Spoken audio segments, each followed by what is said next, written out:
Okay, we are just letting the passengers on. Two front doors on this coach are not opening, but all the rest have. So this stretch is, a lot longer than I thought it was going to be. 97.28 miles. I had no idea it was as long as this. But this is the penultimate part of the run. From Helensburgh up to Fort William, our final stop along the way. Let's get the radio test done. And we'll get underway while that's happening.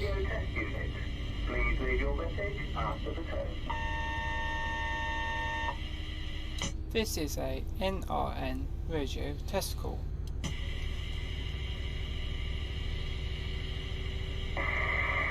This is a NRN radio test call.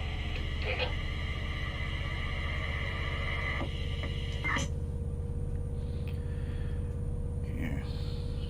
This is my imagination, or did the driver sound a little bit camp there? Anyway.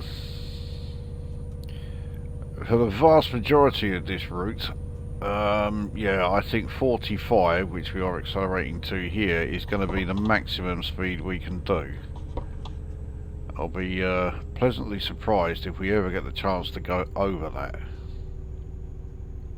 So according to our ETA, whereas it's just gone 5:45, we are not expected to arrive at Fort William until 20 to 10. So yeah, this is definitely in terms of duration the longest part of this run by quite a significant margin. We are currently on a 1 in 67 uphill gradient, the first of very many such gradients on this route, I would imagine. Of course, this loco really was not designed for this sort of terrain, which might explain why our ETA is so high.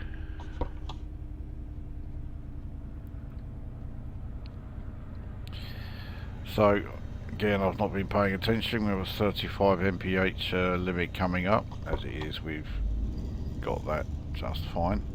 There we are.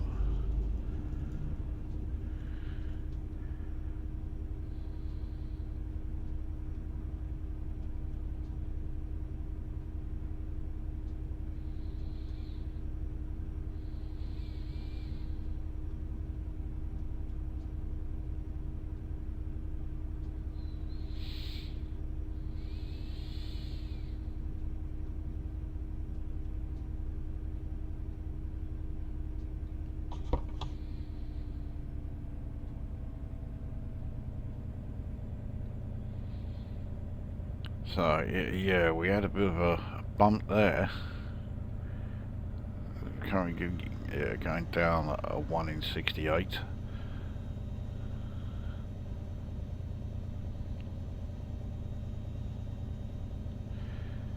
I think these bumps and that are going to be a very a very common occurrence on this particular route. So we're entering a 40 zone. I think for quite a substantial part of this run, I will be very relieved if and when we do actually get the chance to do 40. As it is, this downhill gradient, is more than taking care of our acceleration. We are at 40. And even with brakes applied, we were still accelerating. It is coming down now, because the terrain has levelled out.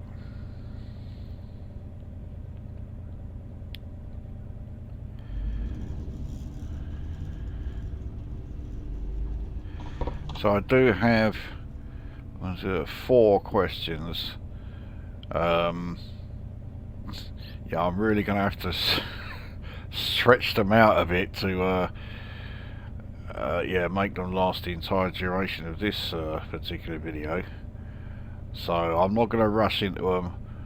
I'm not going to sort of like rush right through them, but I'll be answering them throughout. Very sporadically, let's say, with a run of this particular length. Yeah.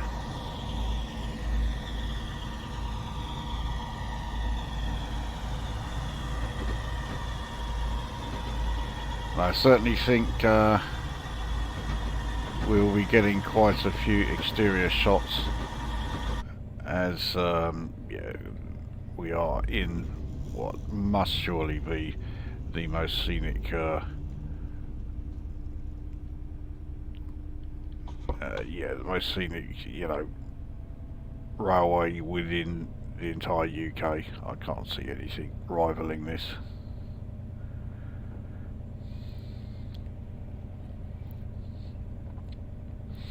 I will also admit to fucking up a bit, which I know I'm sure plenty of you find really hard to believe, but I was in such a hurry to get this up and running that yeah, I forgot to take my pain relief for my back, and having just only recently come back from the high street, and it is Christmas Eve.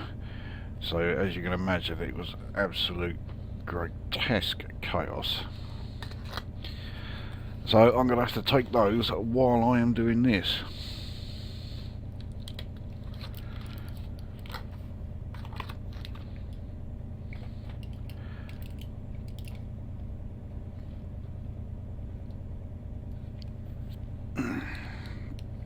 Well, while I am doing that, and we are making our way quite calmly through this particular route, let's get the first question up and running. So this first one is kind of asking me to give away a bit of a, well, I won't say trade secret, but a bit of a secret. So do I read up on the oh, so another 1 in 68 gradient. I wonder,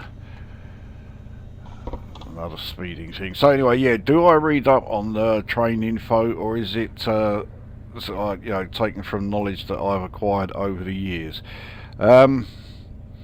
It's a bit of both. I mean, I've been interested in trains since I was about, you know, 6 or 7 years old. So, you know, this is nothing new. However, the sort of, you know, what I know about them, the amount that I know about them has absolutely shot up. But only as a result of doing these videos. So, if you go back and watch, like, you know, the first 2 or 3 of these request videos, I make it all too obvious that I barely know anything about them. You know, I know a few that I can identify, but yeah, not many. And the accumulation of yeah, sort of knowledge on the subject has all come about in that relatively short amount of time, and yeah, so it doesn't take particularly long, well, to me anyway, it doesn't take particularly long to sort of, like, you know, get clued up to the level that I am. I do not by any stretch of the imagination call myself an expert on the subject. No, I'm far from it. And obviously, yes, I do read up on them if I'm you know, say for example I'm going to do a video, well, like I did here in the Class 220, so I'll then read up a bit on the Class 220 so I know some of the stats and that, because, you know, I'm not going to be able to say, you know, the amount of horsepower that the engine develops and when it was developed and all this sort of thing just from the top of my head. You know, I've got to read up on that just prior to doing the video. So yeah, that's where that will go from. So another downwards gradient, 1 in 92. Again, it caught me out. So we've got a really slow entrance to, oh Jesus, how the hell do we pronounce it?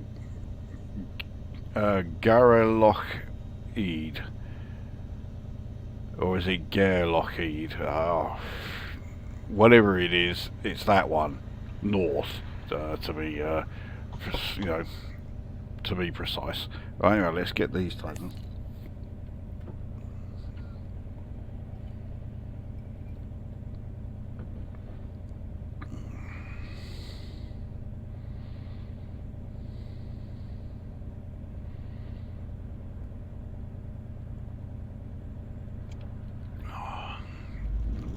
Given the amount of fucking pills I have to take every day, you'd think I was either used to it or that it wouldn't bother me anymore. I hate taking them, and I still make such a meal over it.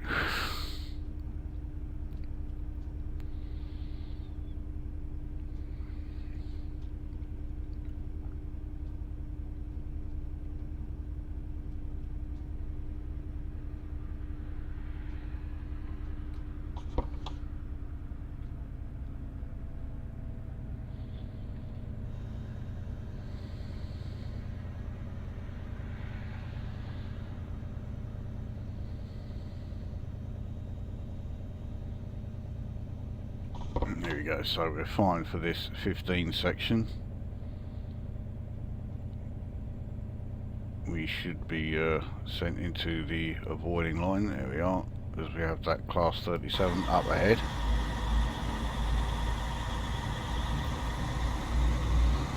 I mean, the driver of that Class 37 is probably wondering, you know, what the fuck is going on?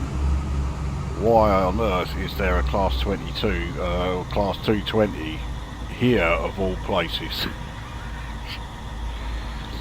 So this is Garlocheed, or is it Garloch? Anyway, yeah, it's that place north. This is the station. Look at it, it looks absolutely, oh, what a magnificent sight. I can imagine in real life this place must be just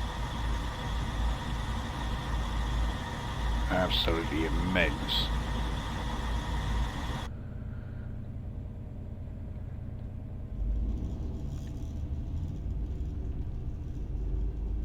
I mean, there's no shortage of like, you know, train journeys that I really want to be able to take in real life. But certainly as far as UK routes are concerned, none of them come close to how much I really want to do the West Highland line. Even the Kyle of Lochhouse line doesn't come close to how much I want to do this one. And believe me, I would jump at the chance to you know, do the Kyle of Lochhouse trip.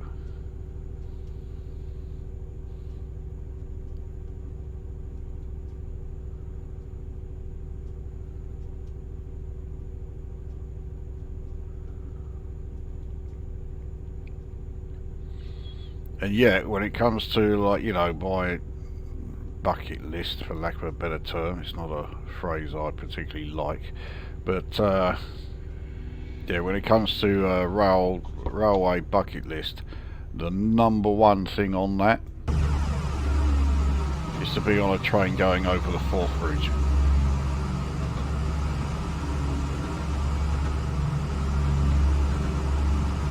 I am absolutely determined to do that. And I would genuinely be willing to take the trip up to Scotland, you know, on the train, just to go to Edinburgh, just to go over that bridge, and then turn around and come back.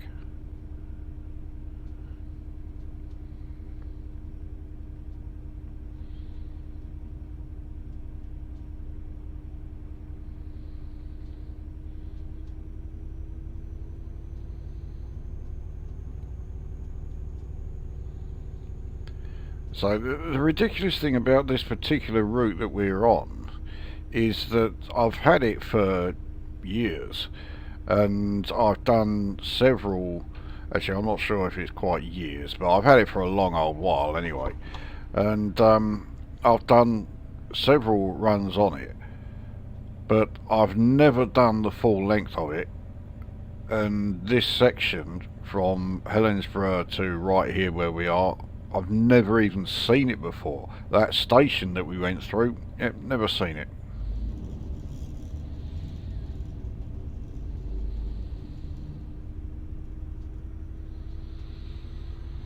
The furthest south I've ever gone on this particular route is Ardlew, which is on the north coast of one of the lochs. Don't ask me which one, I've no idea. Maybe someone who knows Scotland, the downside, better than I do can tell us in the comments where Ardlew is.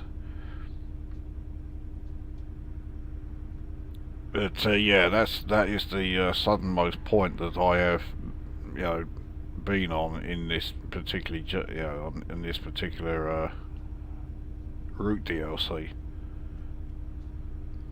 I've done the full length of the extension, the DLC that was gifted to me, but yeah, not this actual one. So this is going to be a first.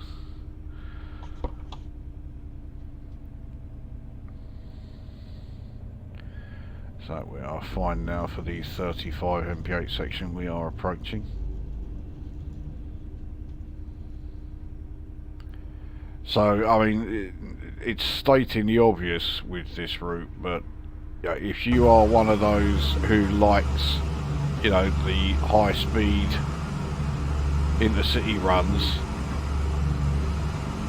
you will not want to come anywhere near this route DLC.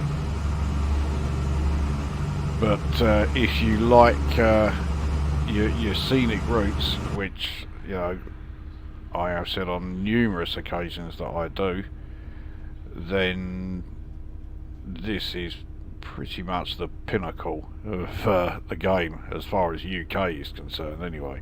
I'd imagine that you know, there are probably routes that are like the European ones, especially those going through the Alps, so, you know, Austrian routes, they have a fair few Swiss routes.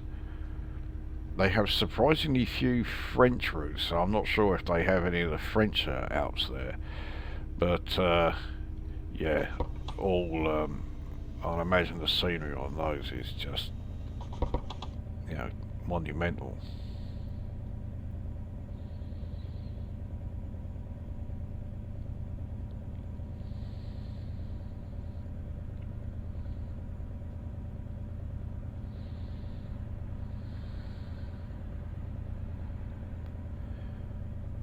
The most impressive thing about this route for me is the fact that it exists in the first place.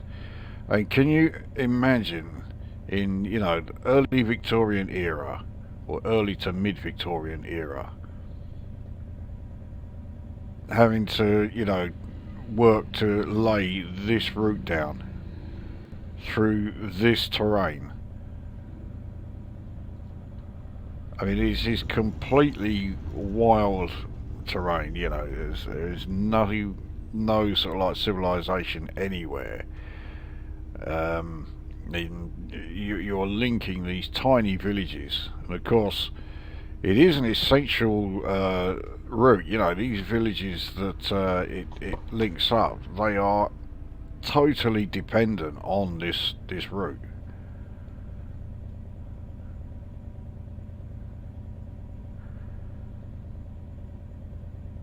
I understand this is one one of pretty much every route in the UK that was at risk from the arsehole Dr. Beeching's axe. I think, yeah, he wanted to get rid of the entire West Highland line, which really does show how much, or rather how little, he actually cared about how it would impact the people living on or near the routes that he was axing.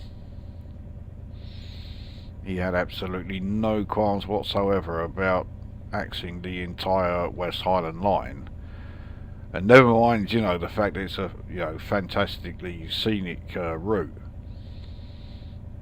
Like I say, its real importance comes from the fact that, yeah, say the villages that it passes by or through or near or whatever are utterly reliant on it. But he didn't give a toss about that. I mean, he didn't give a toss about anything other than money, so, you know.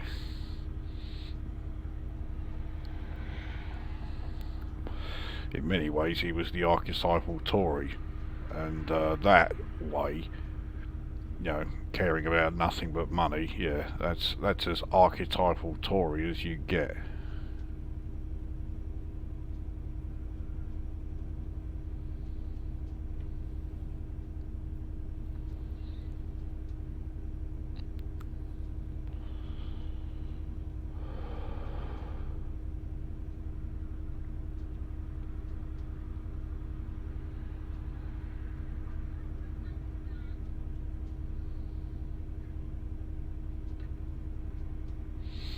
So we have a 15 mph section coming up. That suggests that there's a station coming into view.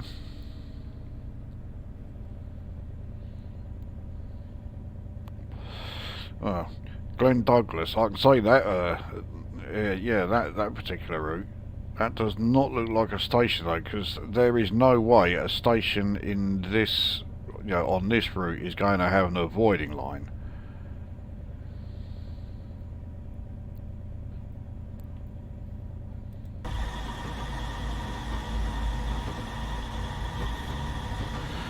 That distance signal was at yellow, but I actually have a feeling those distance signals are yellow or red. I don't think there is a green aspect for them.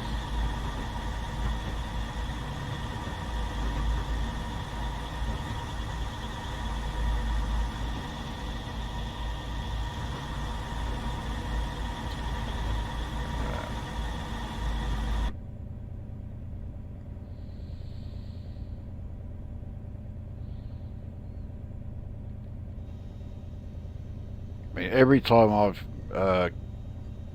been to Scotland, I've not actually been into the Highlands that many times. The one time I remember was about 11 or 12 years ago. I went to Inverness. Fantastic town or city, whatever it is, and I absolutely want to go back there. But yeah, it's well, yeah, it's the gateway to the Highlands, isn't it? Is how it's known.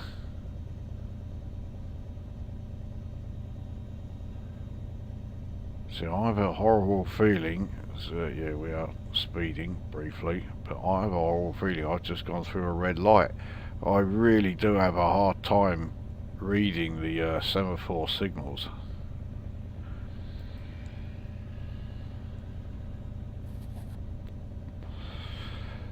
This does really look like there used to be a station here.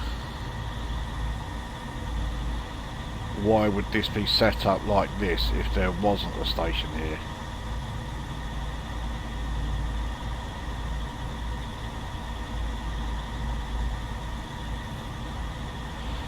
So that could be a signal box or something. It looks like, yeah, there's the remains of some workings, buildings for steam trains and that. Okay, so the signals were alright. But yeah, we've even got a few sightings here. I really was not expecting those.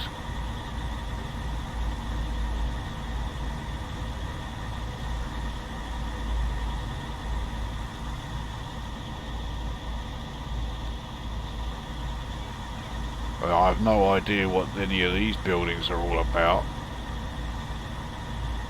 Normally the first thing I would guess is that they're agricultural, but you're not farming this land.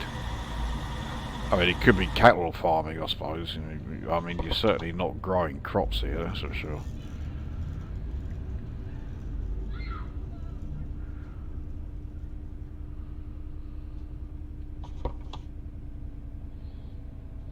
So we are now on a 1 in 57 downhill gradient, and also on this particular curve, which is sharp enough.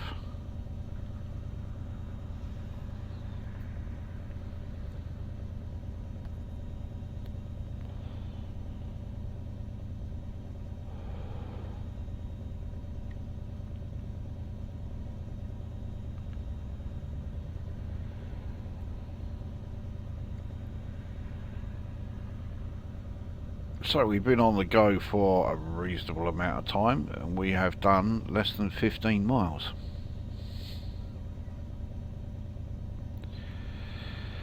This is not a route for those who are impatient.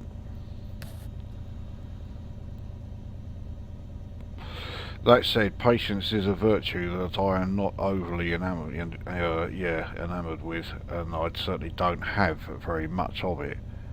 But I've got no problem with how slow this route is, because the scenery is just so, it's just so fucking fantastic.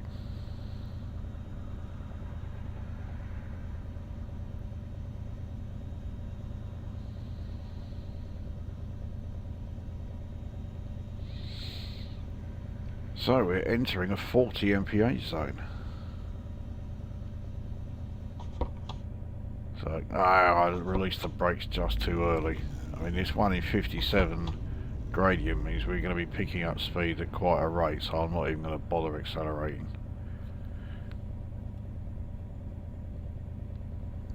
Of course, all this is relative, you know. I mean, by this route standards, this is a high-speed section, even though it's only 40, and our acceleration at the moment is really good, even though it's not great at all. But yeah, say it's all relative to the route we are on.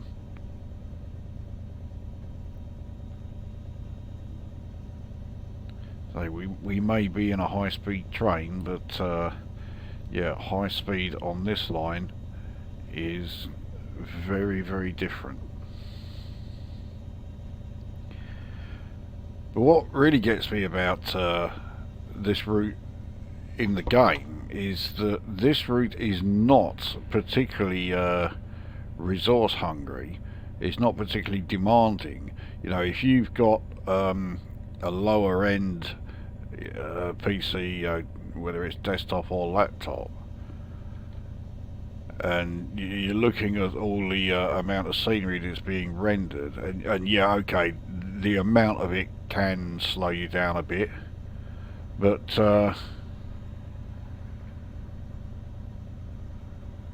you know, it actually can be played on pretty much any PC that was made in the last 12 years,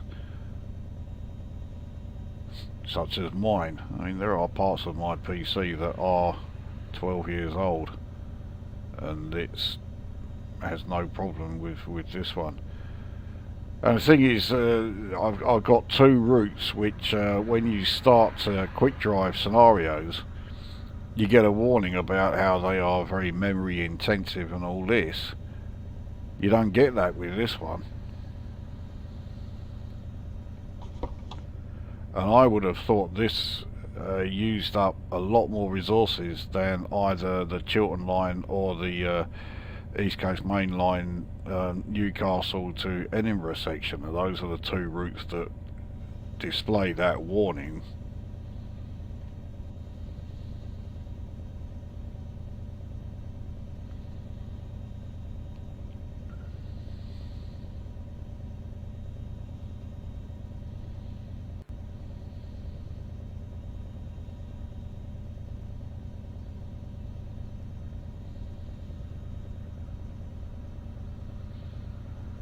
Our ETA has come down. We've already shaved off 12 minutes from the original ETA. But, you know, don't delude yourself. It is still going to take an astronomical amount of time to do this particular run.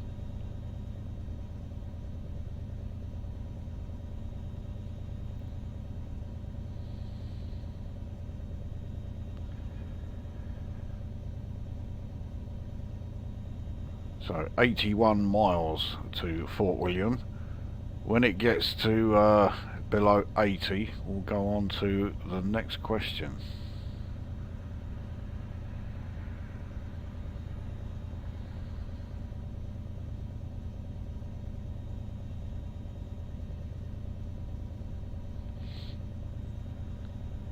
So is this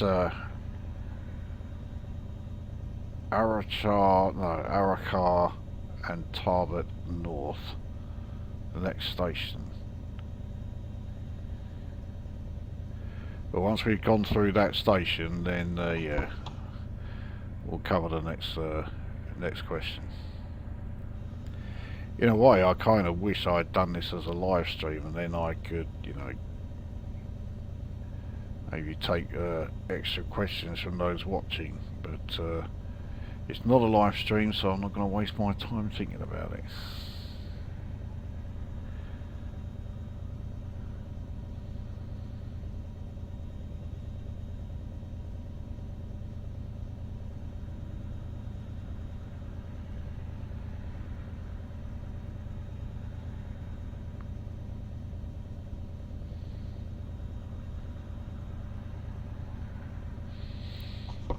So now on an uphill climb, which is fine actually, because we've got to get our speed down to 15.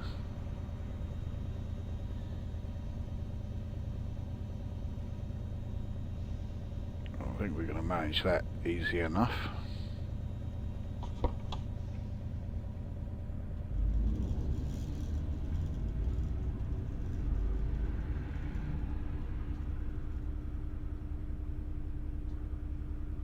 Now it is sort of verging on the ridiculous actually that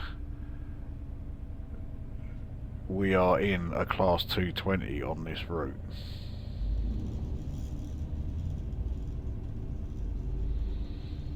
Well, I don't know what locos they would use for the Caledonian Sleeper when it comes to doing this part of that run, because obviously the initial Caledonian Sleeper, as we are going through, yeah, Arach and Tarbert. Yeah, the initial Caledonian Sleeper, which causes a class 92. So it's an electric loco, so it's not coming up here. And I would imagine it's probably, you know, 4 coaches at most that are on the train that is coming onto the Fort William stretch. I don't know what trains they use. I know they certainly used to use class 73s. I don't know if they still do. And the class 73 actually does make sense, because okay, yeah, you are not going to be using its electric motor, obviously, so you're going to be using its diesel engine, but the speeds on this route are so low that yeah, the fact that its diesel engine is piss poor and it's, you know, you're not getting much speed out of it is not a problem. So in fact you could say that the Class 73 is an inspired choice for you know, the loco to do this particular route.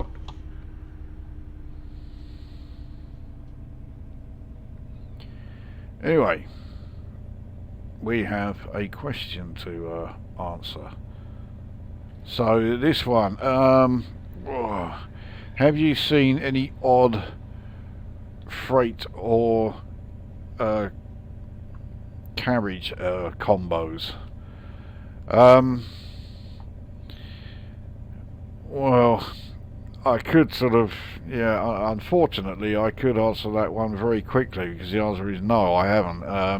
I've not actually seen a huge number of freight trains because of the line that I live. Well, I'm only about two streets away from the railway lines, but of course those railway lines are on the LTS route, and there is not much freight that comes down here. In fact, in 53 years, I've only ever seen 3 freight trains on the LTS line. One was relatively recently. It was last month, and it wasn't actually a freight train. It was an RHTT train. You know, one of those Rita Hayworth's Tremendous Tits trains. It was a Class 66, and yeah, in fact, well, you saw, well, if you've seen the video I did in the Class 67 RHTT, it had that exact setup. So it had, you know, the front 66, then the RHTT unit itself, and then the rear 66. The front one was absolutely filthy. You could barely see the livery beneath all the dirt and that was on it. That's how bad it was. But the rear one, absolutely immaculate. I mean, they were both GBRF, no big surprise, especially as the LTS line is now run by GBR. Trains are still currently using the C2C name, but yeah, it is a GBR run line. Not before time. C2C were one of the worst privatised train companies in existence. Alright, they certainly weren't as bad as Southern or CrossCountry, but they were still absolutely abysmal.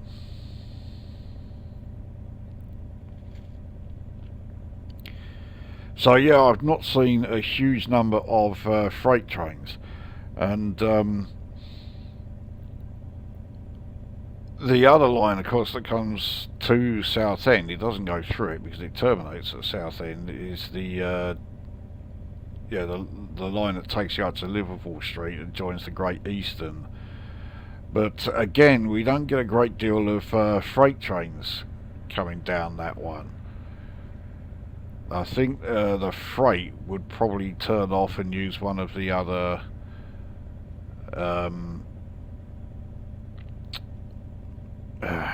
yeah, one of the other branches. And considering that, you know, some of the main freight terminals are always dockyards, and we've got Tilbury, you know, to the west of us. We've got Harwich and Felixstowe, you know, to the north of us. None of them are particularly far away.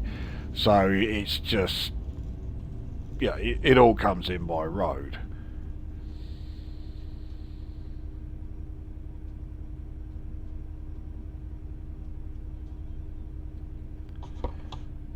So I guess to sort of answer the question, the strangest one I've seen was that Class 66 RHTT one that I saw last month, because it does seem a bit excessive. You've got two, you know, bloody great Class 66s, extremely powerful locos, and you're using two of them to shift one RHTT unit. And I don't know if it's just me, but whenever I see a Class 66, you look at it, you know, front on, and you look at it from you know, an angle, and I mean, it never looks like it's up to date. When you look at one and then you read about when they first came into service, you think they're joking, because it looks like something that came into service in the 70s. But no, it's 21st century. But when you look at it completely side on, it always looks really, really long. It just seems weird.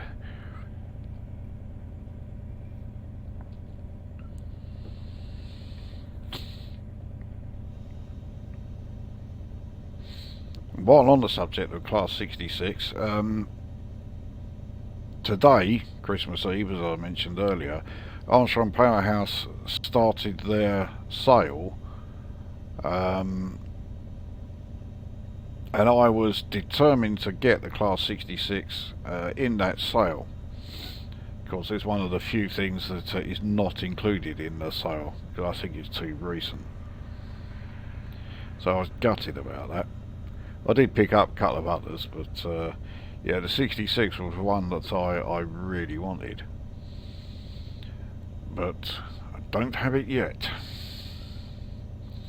I can't imagine that Armstrong Powerhouse have too many sales over the years, so I don't know when I will next get the chance to pick up one of those, yeah, the 66 enhancement pack. But hopefully it won't be too far off.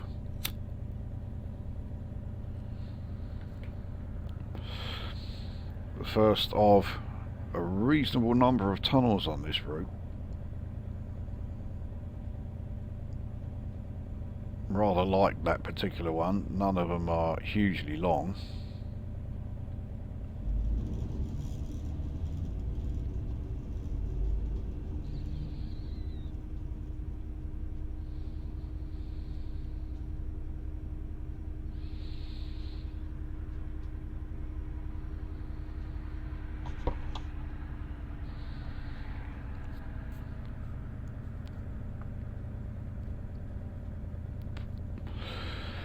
So yeah, as I mentioned, the Armstrong Powerhouse sale, and as I mentioned a couple of videos back, I've hit the character limit as far as the pinned comment in the your video or your request here video, so I can't update it now. But yeah, I do have a couple more locos to add to that list. So I now have the Class 317 and the Class 318. So yeah, you got a couple more options there. They are both electric locos, both use the overhead 25 kilovolt AC. Pretty sure the 318 was, yeah, it ran exclusively in Scotland. 317 didn't. I think the 317. See, I always get mixed up with the 318. It's either it ran in London and the southeast and that was it, or it ran absolutely fucking everywhere. But yeah, I am not sure which.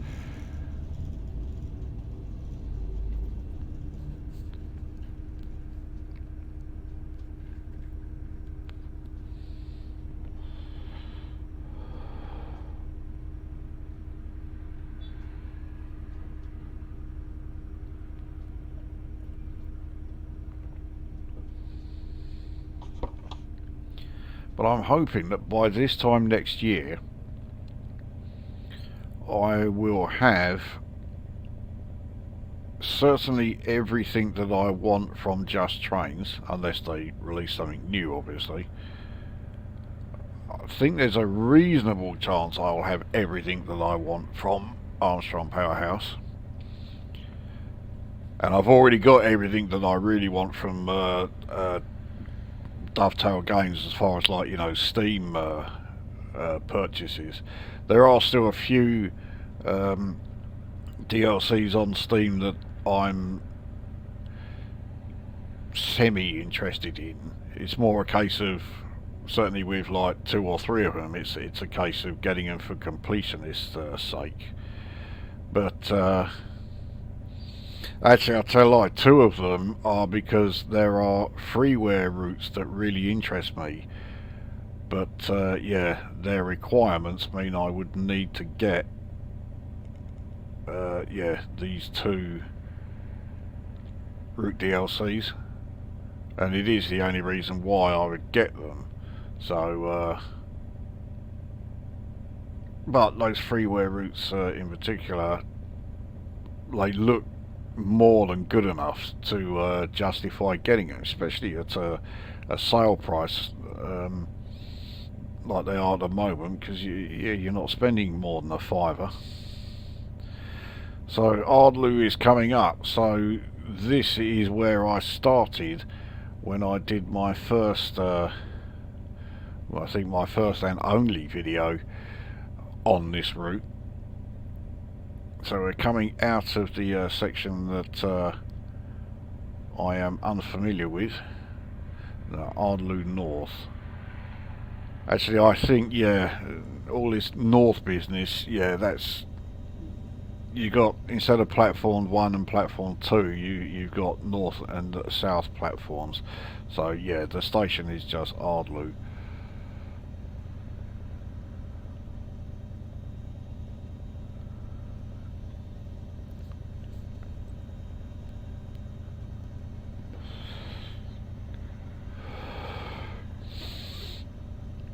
So those of you who watch these vids and own Train Sim Classic, any of you grabbed any TSC DLC during the Christmas period? You know, routes or locos from Steam or Just Trains or Armstrong Powerhouse or any of the others that are out there? If so, you know, feel free to share what you got, because I am a nosy fucker and I like to know what routes and what locos other players have.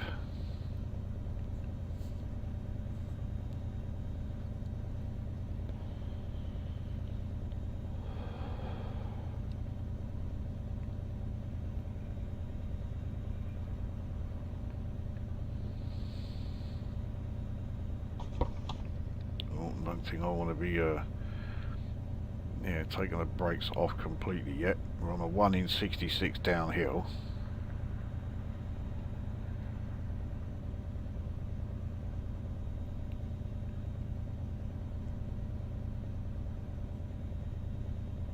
So we're in a 15 mph zone. The ground has now leveled out. Here is Ardlew Station. So last time I was here, I was in a class 27 in British Railways Green. I don't even remember the train I was in. Quite the contrast compared to this thing.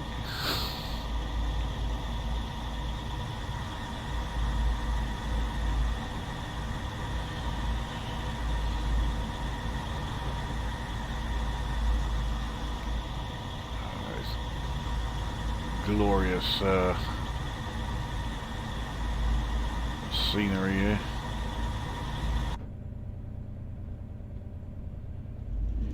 yes, I know the game's graphic engine is very old and dated. Doesn't alter the fact it still looks good though. I mean, I think the graphics in the game Unreal are still fantastic.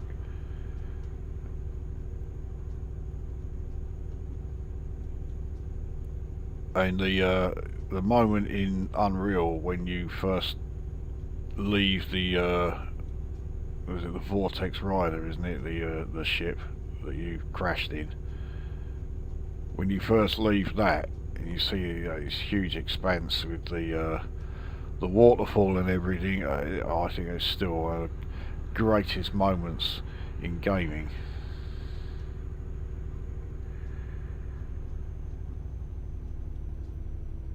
Or gaming of the modern era, and I am well aware of the fact that yes, I am referring to that game as the modern era, even though it is 26 years old.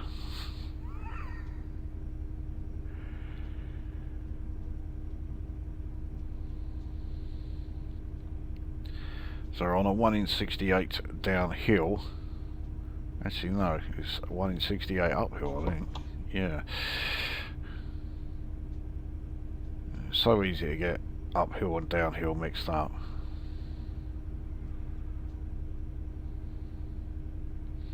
Okay, it's leveled out a bit now.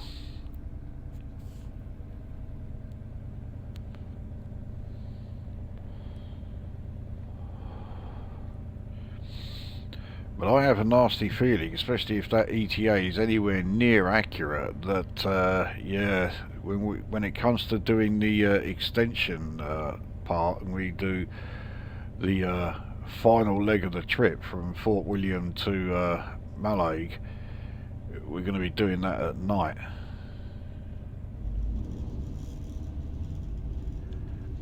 I really wanted to do all of this in the daytime. That's why I chose to set it in the summer, to maximise the amount of daylight that I'll have.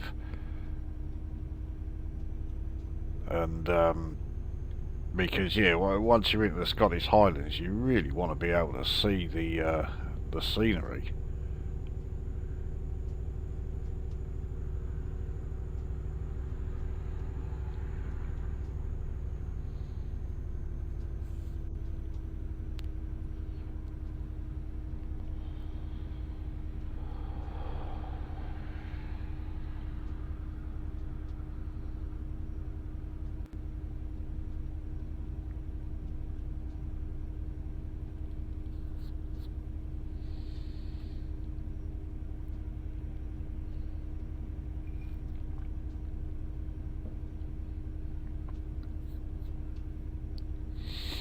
So we have a 25 mph speed reduction coming up in just under 3/4 of a mile.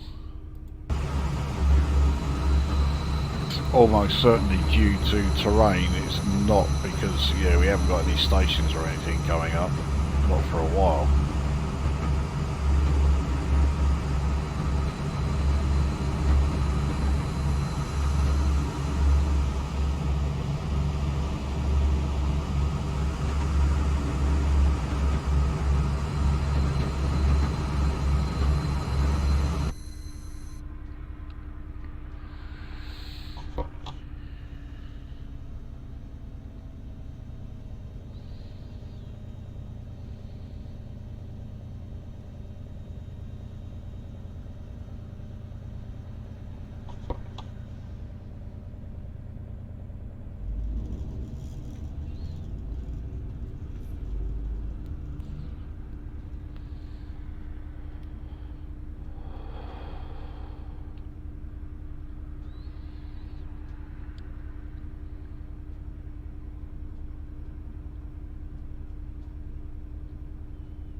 Well, as we have got quite a bit of time to kill, I don't want to be going through my questions too quickly, so I'll bring up a subject of my own.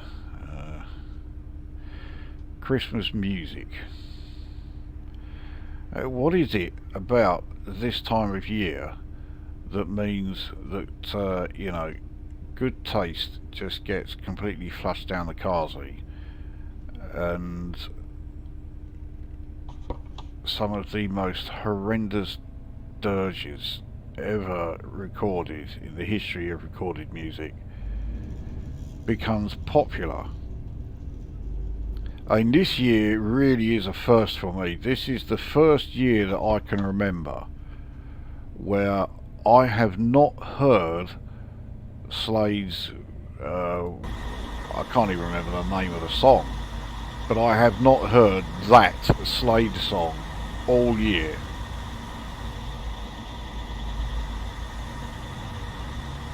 I've heard the Roy Wood one, because that always comes out as well around here. I wish it could be Christmas every day. That's my idea of hell on earth, it being Christmas every day, but there you go.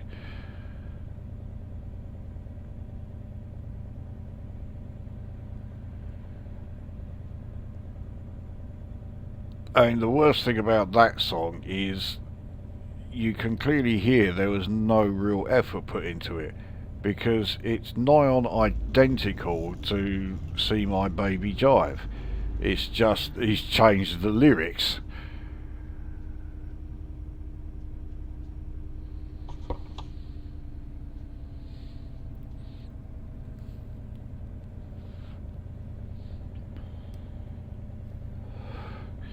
But I mean, yeah, Christmas time comes along and that fucking hateful Mariah Carey song comes along every year. That's worse than Slade and Roy Wood combined. That is without doubt one of my most hated songs of all time. It's easily top 3.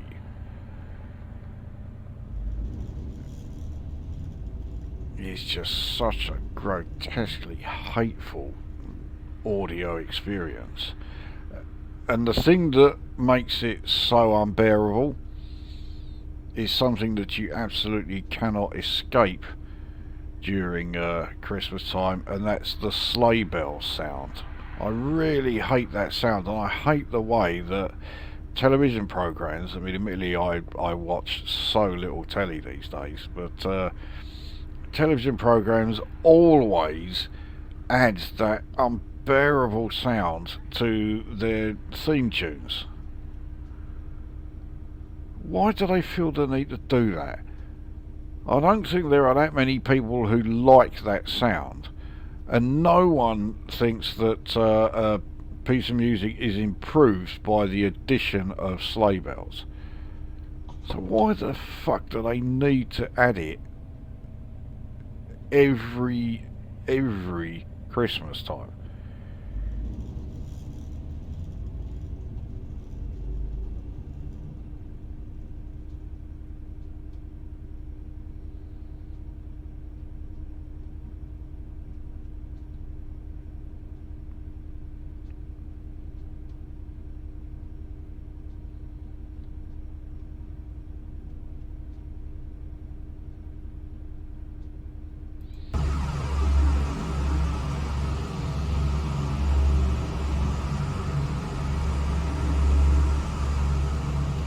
So does that mean there are no good Christmas songs?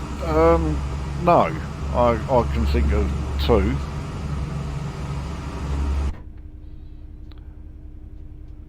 I'll make no secret of the fact that I am no fan of ELP, but I think Greg Lake's I Believe in Father Christmas is a great song. But if you watch the video of it on YouTube and read the comments section, you very quickly realise that the message of that song has long since been completely lost.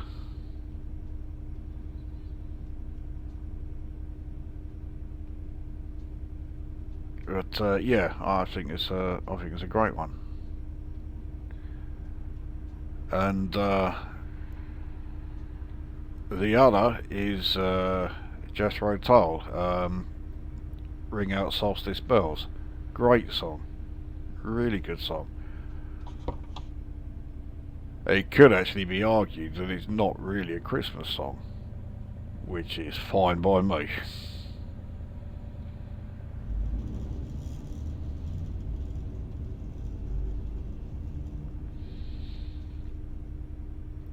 And even though it is a bit gimmicky, King Diamond actually did a Christmas song. He did the song No Presents for Christmas.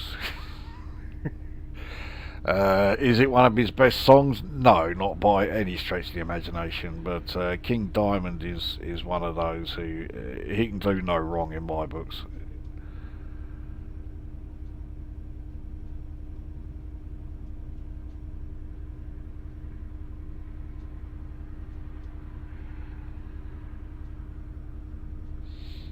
So we seem to be approaching the end of this 20 mph section. I mean, you can certainly see why, 25 I should say, you can see why it has that low speed limit. We've been on this sort of like raised embankment sort of part for quite a while, and it is extremely twisty, so yeah, it's no surprise that the speed limit is so low. But it'll be nice to get a little bit of speed up and get ourselves onto slightly firmer ground. Oh, there's me overdoing it again.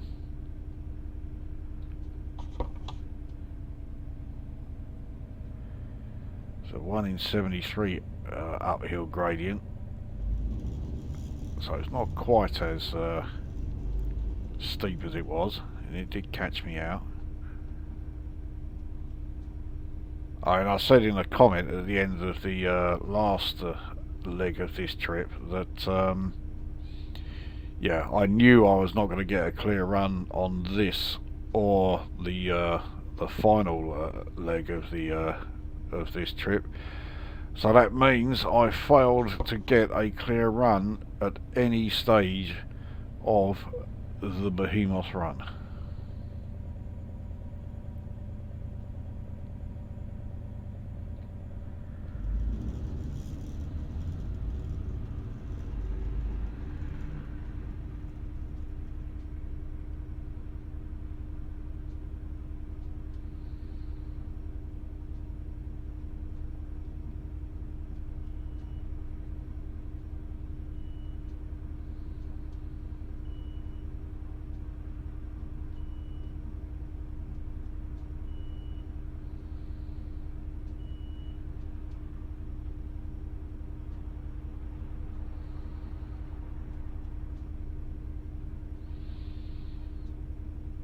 So here we go, into 40 zone. Let's get ourselves up to that speed.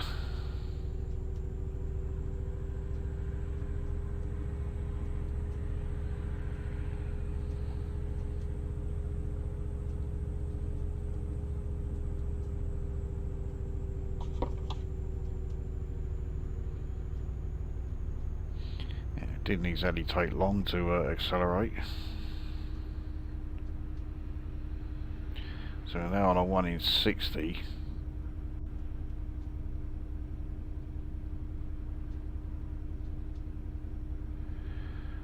I mean, the Class 220 was not built at all for traversing this sort of terrain.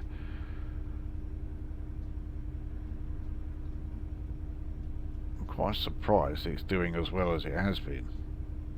I thought we were going to have a lot of trouble with stuff like wheel slip and that. I still cannot believe that the 220 does not have a system for sanding. They have, yeah, basically put all of their fate into its anti-wheel slip and anti-sliding protection, and as I discovered, it's useless.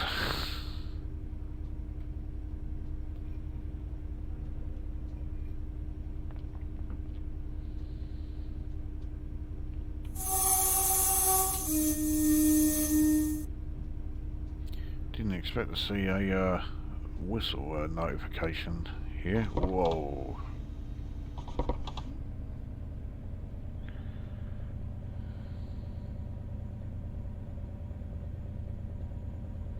Yeah, this is certainly not going downhill, it's levelled out a lot more. Of course, we do have a few rather steep downhill sections to come on this route.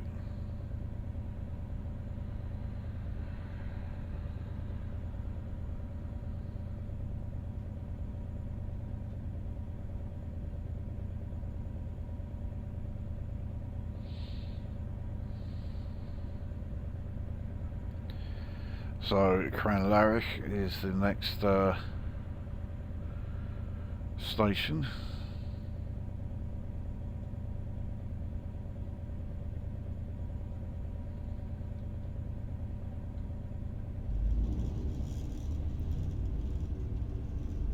Not sure if speeding up is a wise idea, but we'll give it a go.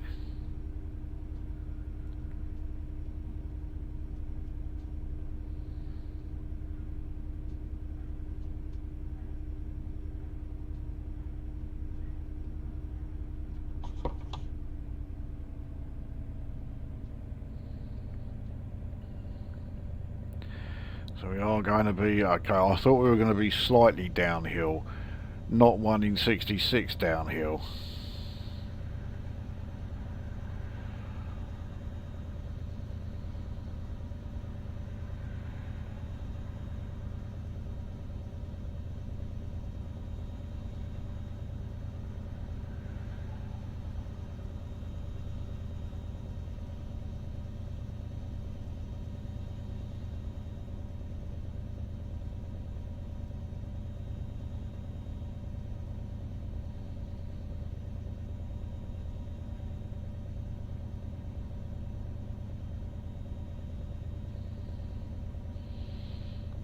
Okay, so we are fine for this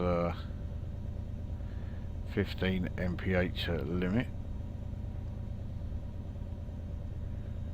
So we even have a railway shed here.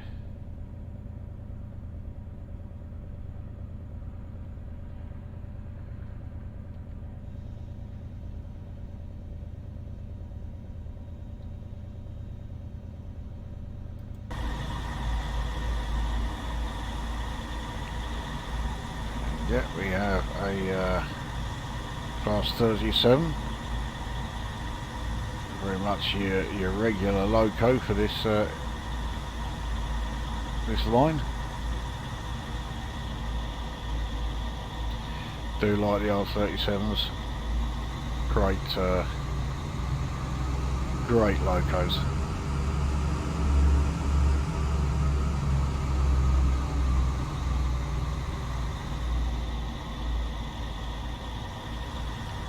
So this is Cranlarich. It looks absolutely stunning.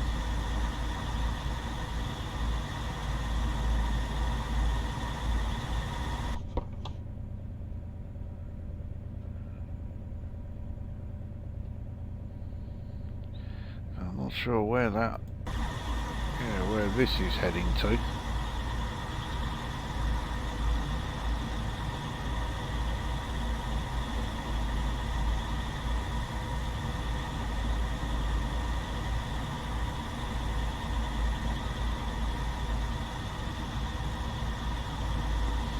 So we are into a 30 zone, still a 1 in 64 downhill section, so we're picking up speed at a reasonable rate, so much so that we don't need to be throttling up.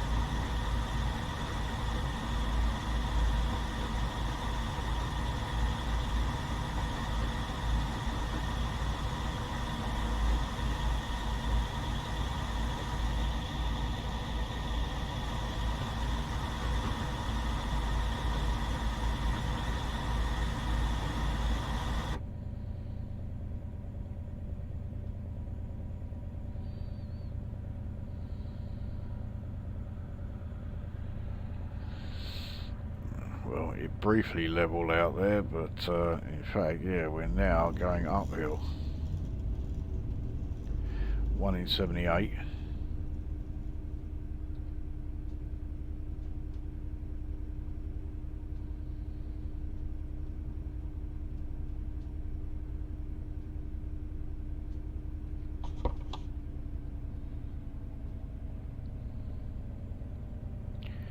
And we are now entering a 40 zone.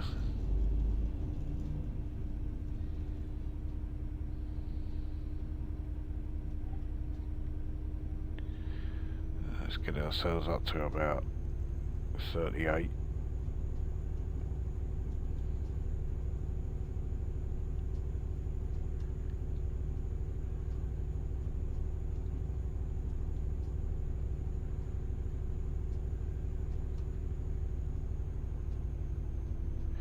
So it's now 1 in 60.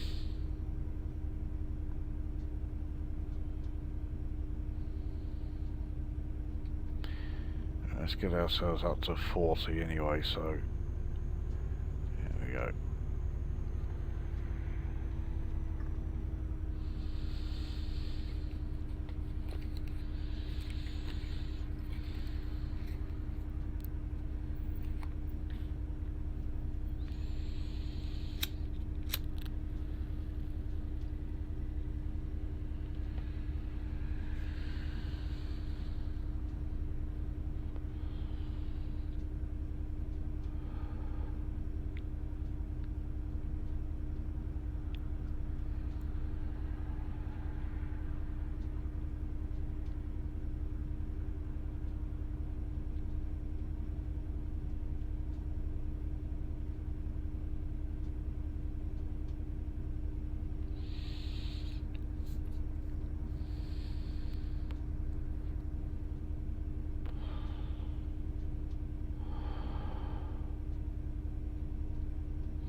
Well, speed comes back down again in just under a mile, back down to 30.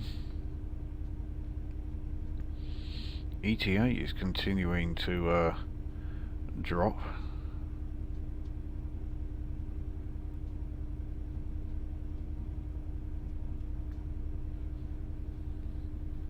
So according to this, we've still got about 2 hours and 20 minutes on this route.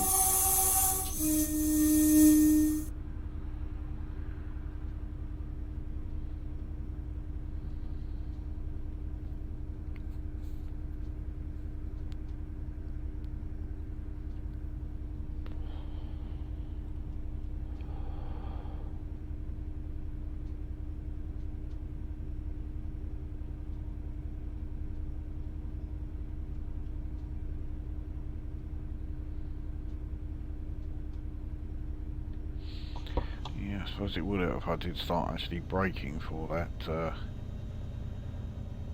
I mean, the combination of us braking and the uphill gradient means, yeah, no problem getting speed down to that.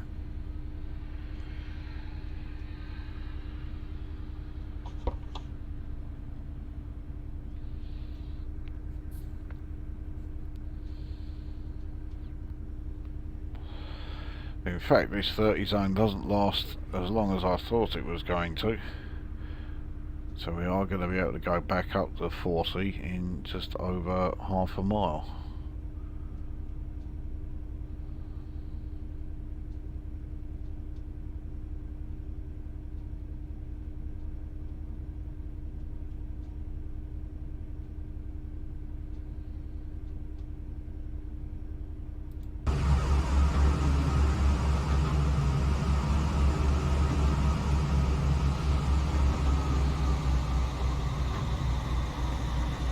It's another speeding error.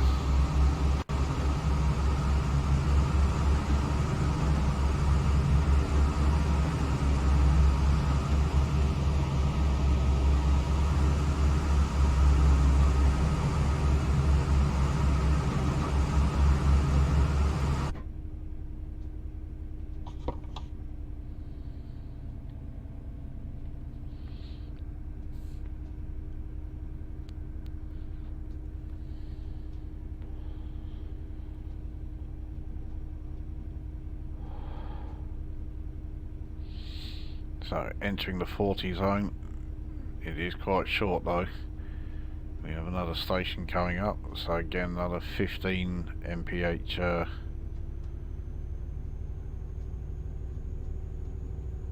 yeah, speed restriction as we get to the station. So this will be Tyndrum Upper.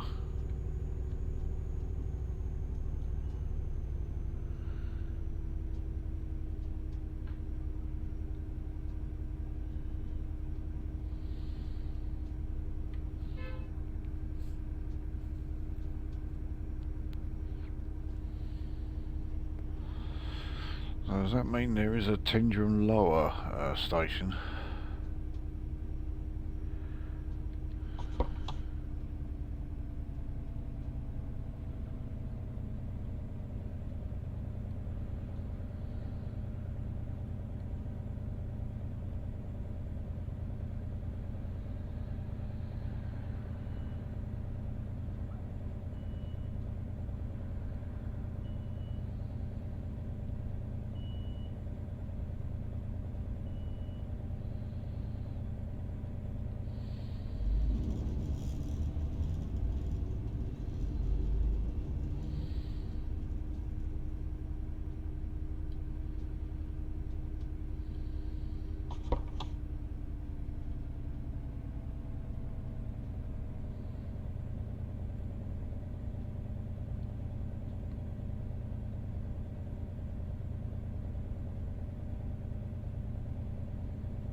So fine for this.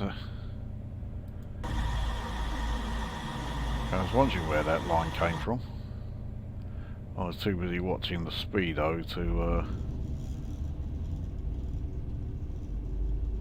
yeah, see that where it started. So we have another fast 43 right here. Again, driver of that wondering what the fucking hell this 220 is doing here.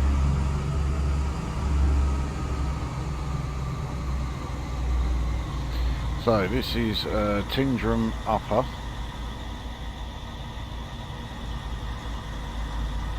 No surprise at all. The scenery looks fantastic.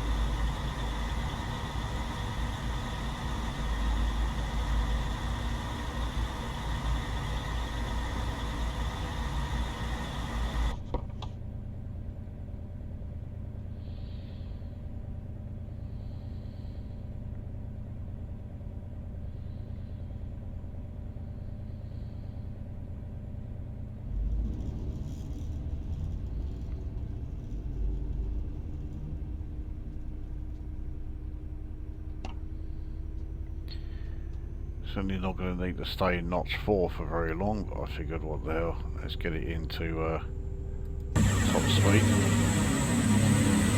while we can.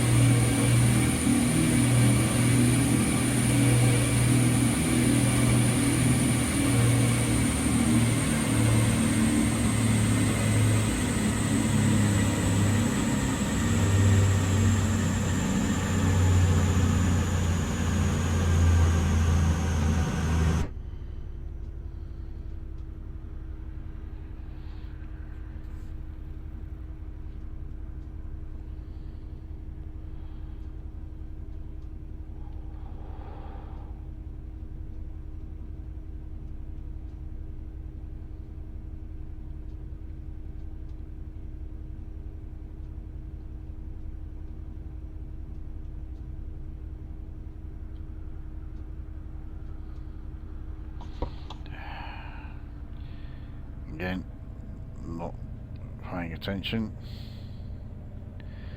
To be honest, it's so easy to get distracted on this route.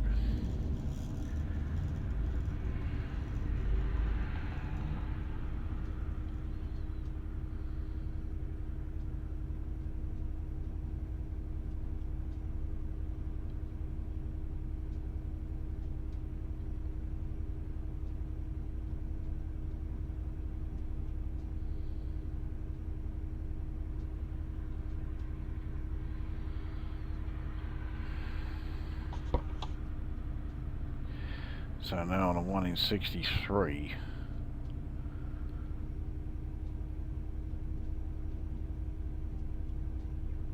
But we are still accelerating in notch 1, which is quite surprising.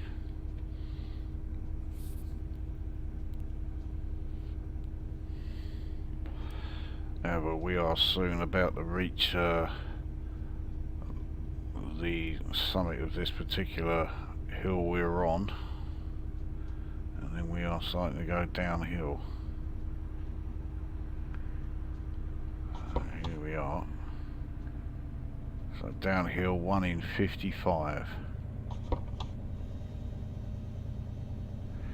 Still gaining speed with 20% brakes applied.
Didn't brake quickly enough.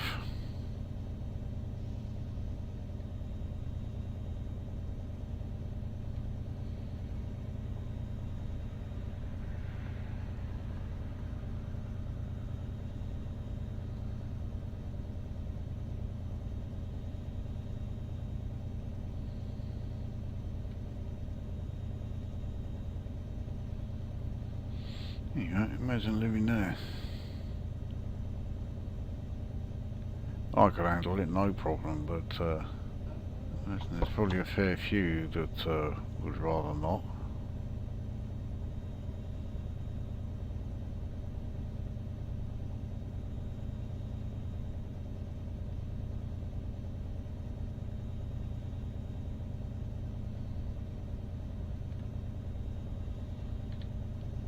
Tell you what, stuff doing freight runs on this route. And there are career scenarios that are, yeah, freight runs.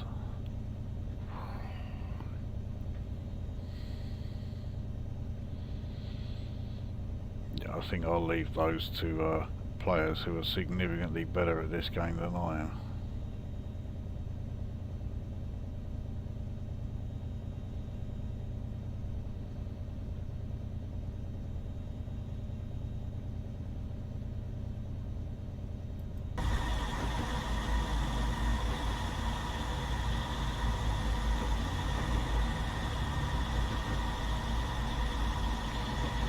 So 40 mph speed limit coming up in less than half a mile, and then less than half a mile on from there we are going up to 50.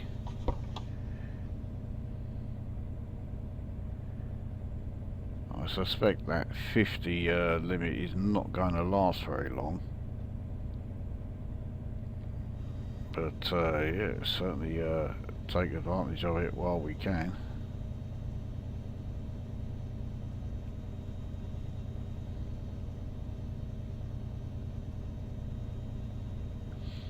So according to our ETA, we are 2 hours away from Fort William, which is just shy of 54 miles away.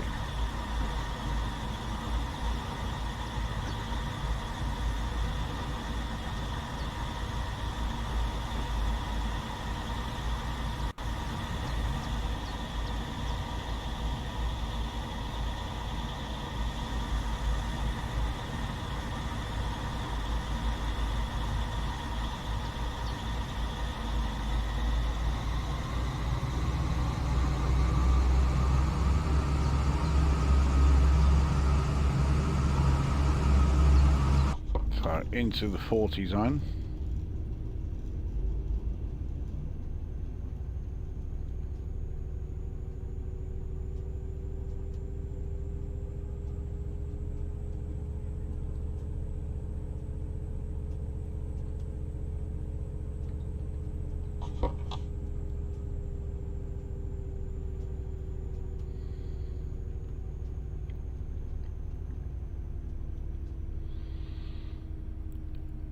So entering the 50 zone now. 1 in 91, I think that's downhill. Yeah, it is. Right, well, take us up to about 47, and then yeah, let the downhill gradient do the rest of it.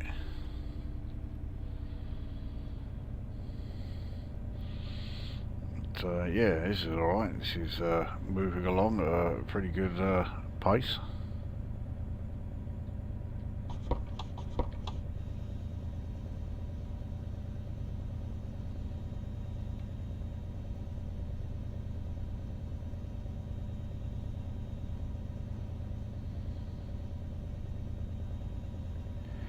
It's a shame we couldn't be doing this sort of speed throughout the entire run, but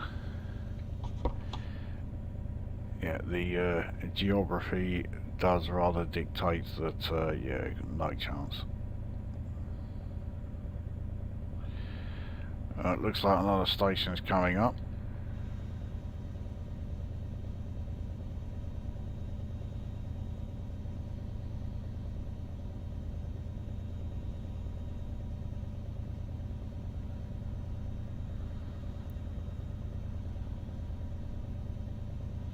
No, it's our Bridge of Orkney. Now, I am going to actually introduce an additional stop. We are going to stop at Bridge of Orkney because this route is quite mentally taxing, quite mentally draining, and I need a bit of a break. So we will stop here and then we will resume. I'll just edit it all together into one, but you know, into one video, so it will still be, you know, the whole of the run will be in this part 12, but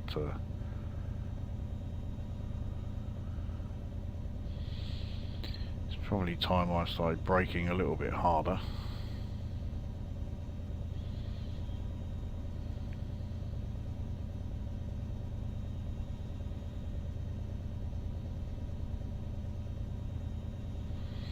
In fact, this Bridge of Orkney, we are not quite halfway, but we are pretty close to being halfway.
So we're in the 15 zone here.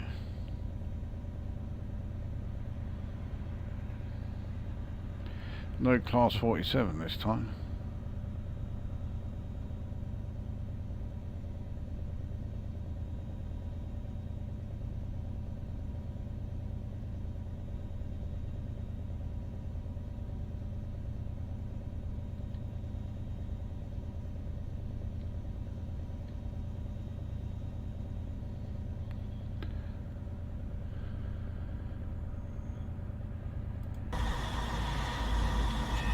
So yeah, passengers getting off here.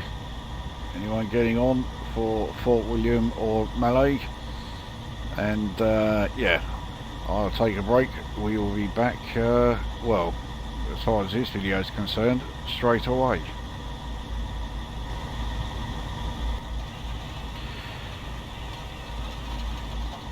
Okay, doors are shut. Let's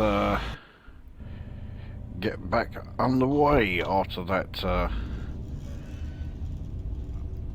unscheduled break. But I really did need it. I did also check after exiting the game, so I could take that badly needed break. I already have 8 speeding errors, and I have 1 SPAD. I don't even know where that came from, but I've said on numerous occasions in the past that yeah, I'm no good at reading. Make sure that stays off. But yeah, I'm no good at reading the semaphore signs, so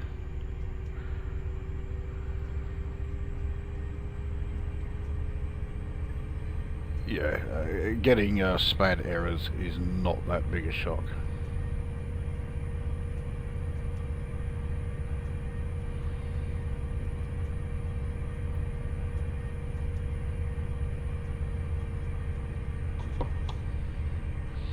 So we are on a 1 in 74.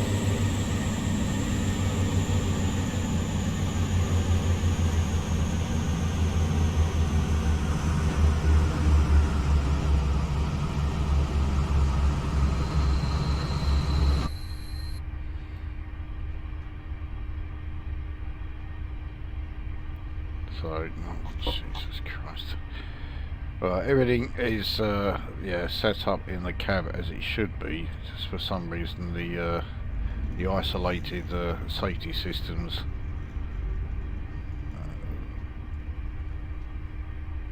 yeah, needed redoing. Right, so we're now into a 50 zone.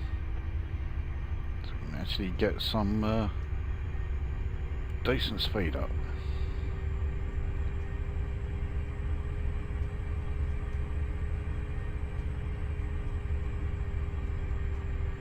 Yeah, but it doesn't last very long. So this 1 in 81 climb, okay, ends around here. That will shave off, yeah, I'm sure it will shave off all of the speed that we need to lose. In fact, we're losing it at a much faster rate than we really do need to. Oh, well, that's quite welcome. That 40 mph zone that's coming up is fairly short.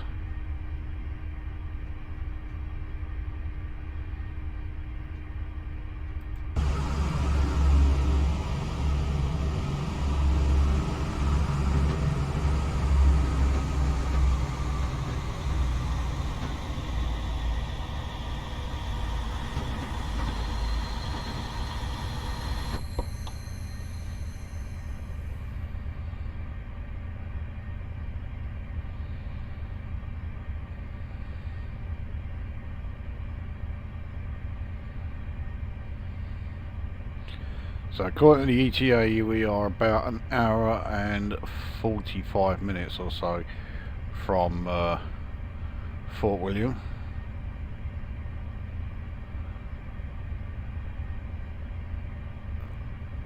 So yeah, it's not like we're right on its doorstep, but we are, yeah, we are roughly halfway. Well, I did say that just as we stopped at the Bridge of Orkney.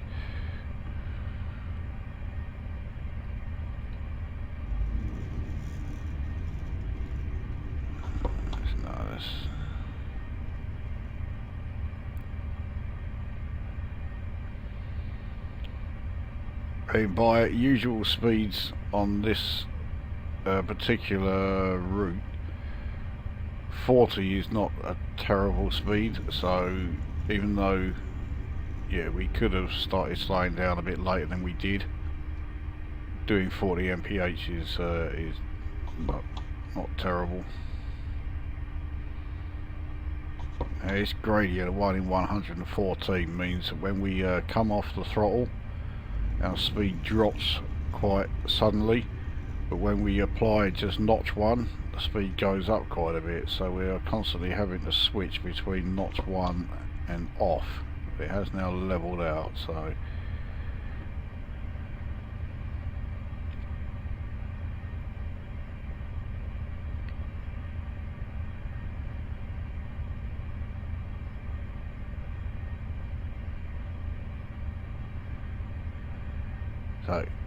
entering the 50 zone. We're now on a 1 in 60 uphill, so let's power it right up.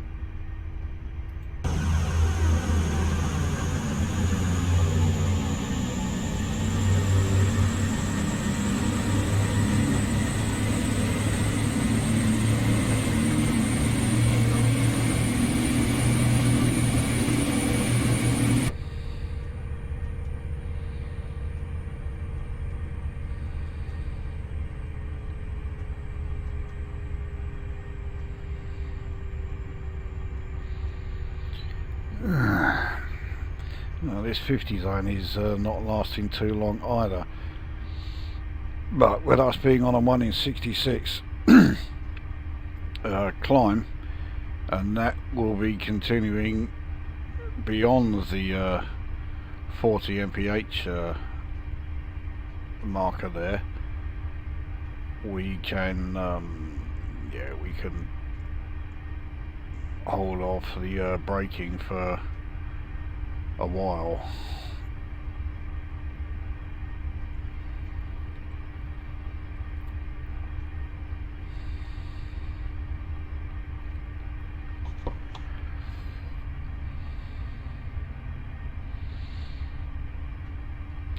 Again, that 40 section is fairly short, just over 1 mile. So we seem to be constantly switching between 40 and 50 mph in this part of the route.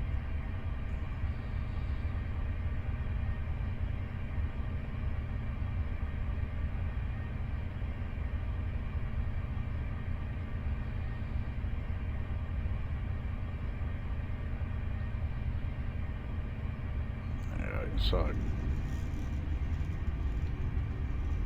certainly fine as far as this 40 zone.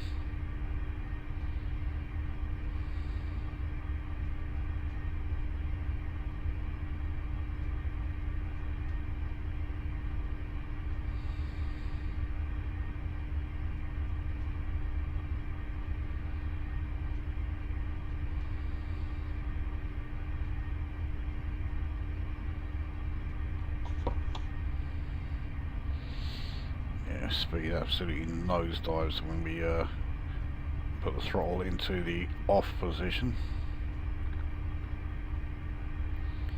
So Fort William, 45 miles away. So let's get on with the next question. Next question being, do I have any Xmas plans? Well, you're looking at them really. Yeah. I mean, no, I don't have anything special lined up for Christmas. I never really do.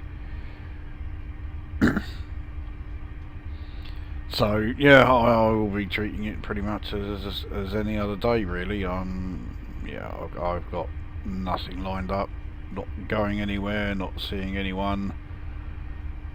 So yeah, same as usual. Even though I try to, or I am trying to extend and draw out my answers somewhat in order to take up some more of the time of this run. Yeah, with that particular question, it's very difficult to do because I really have got nothing lined up.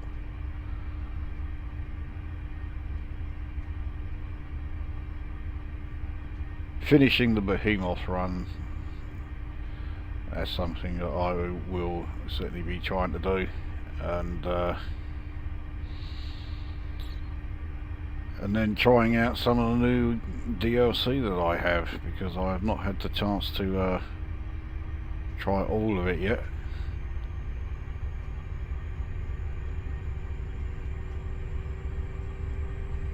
And nowhere near all of it yet.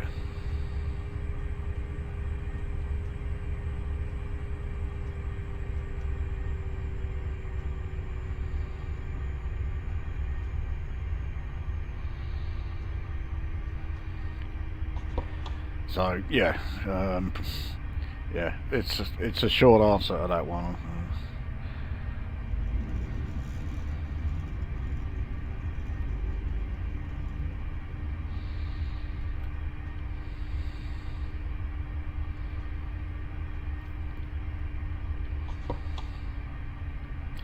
So yeah, we've got another one of these awkward gradients where they're 1 in 120. So notch 1, we're increasing speed at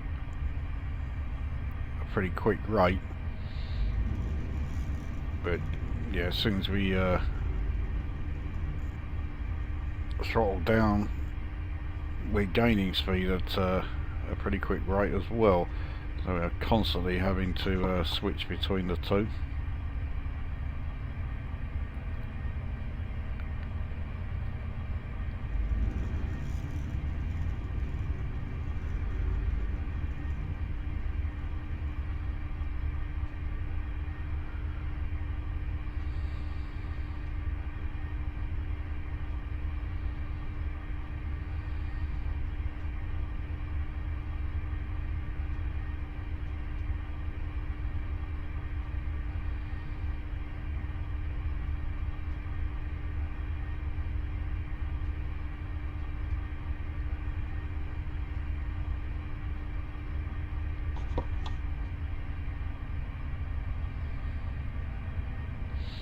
Now 1 in 66 uphill.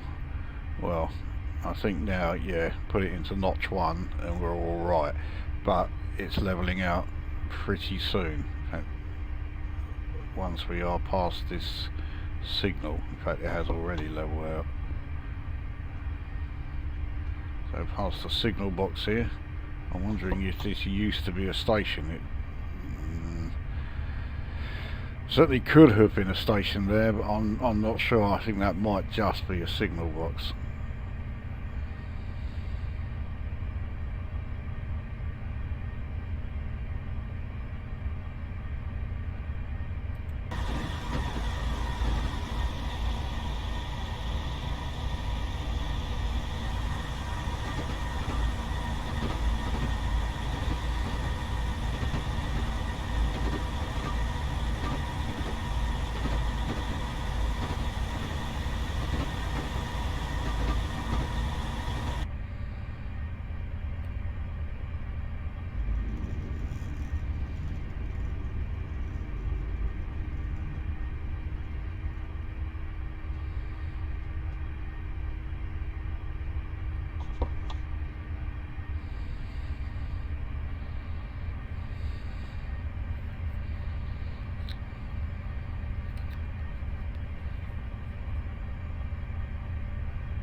1 in 77 downhill.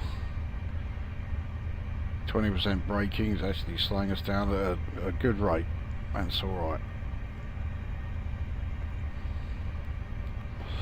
Unfortunately, it's since levelled out.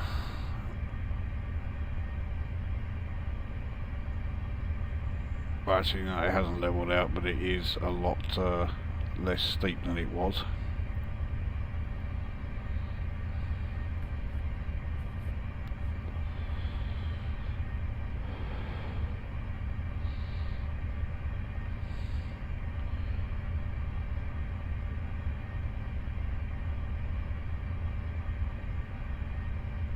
Okay, 1 in 100 downhill. Thing is, in this this particular section we're in, the downhills and uphills all sort of like switch around in, you know, very quickly.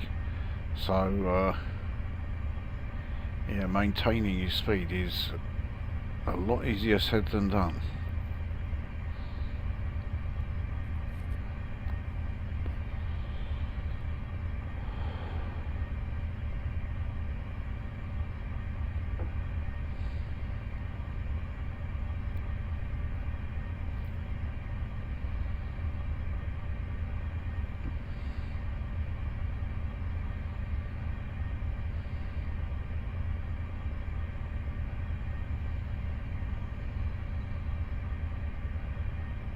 Continue to let it coast. We do have that speed reduction coming up very short, down to 40.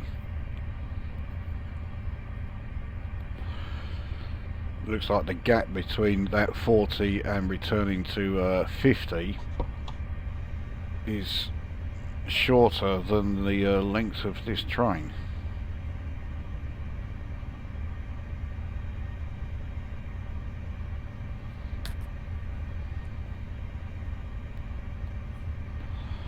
So we're fine as far as the speed goes.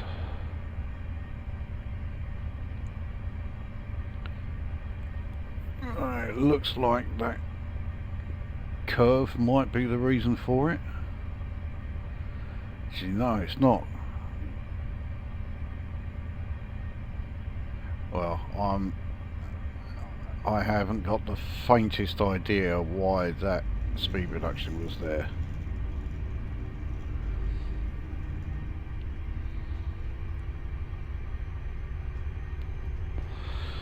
Let's get ourselves back up to 50 mph. Oh, we're now on a 1 in 60 downhill. Well, we definitely need to start braking for here.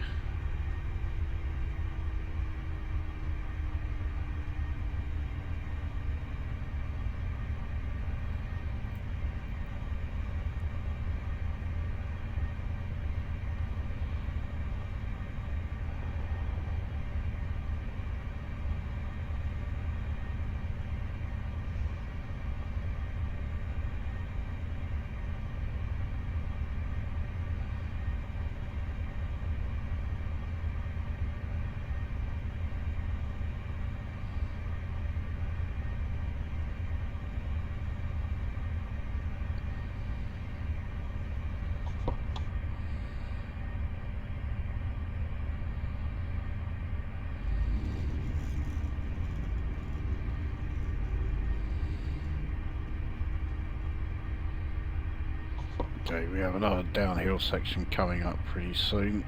We'll let that, I was going to say let it take us up to 50, but of course we have another speed reduction coming up.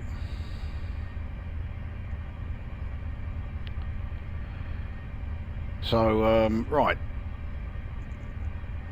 as we are just approaching that downhill section, here we go. Jesus Christ, right, 1 in 60.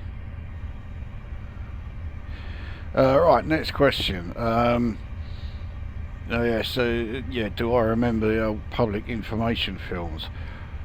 Yeah, I mean, yeah, I certainly remember those. It was blatant scare tactics that they used in those things.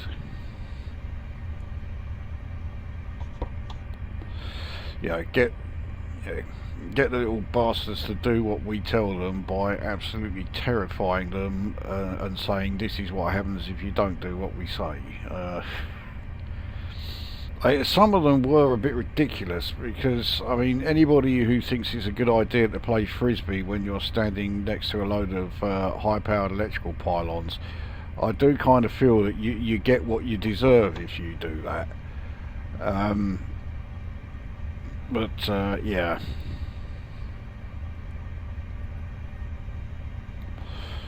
Right, we need to brake a bit harder. This 40 mph section is coming right up.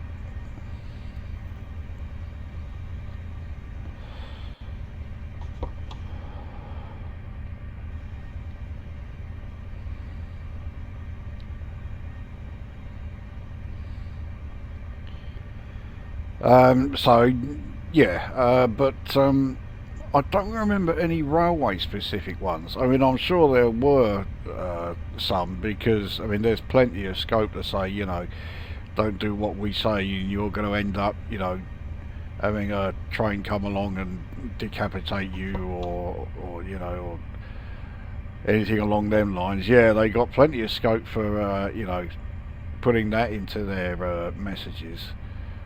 But I remember talking about this with fucking Mainmeister. I mean, I'm not gonna mention that fucking constant lying shit cunt too often, but yeah, in one of the last videos I did on his channel, and there absolutely will not be any more, but yeah, we briefly mentioned about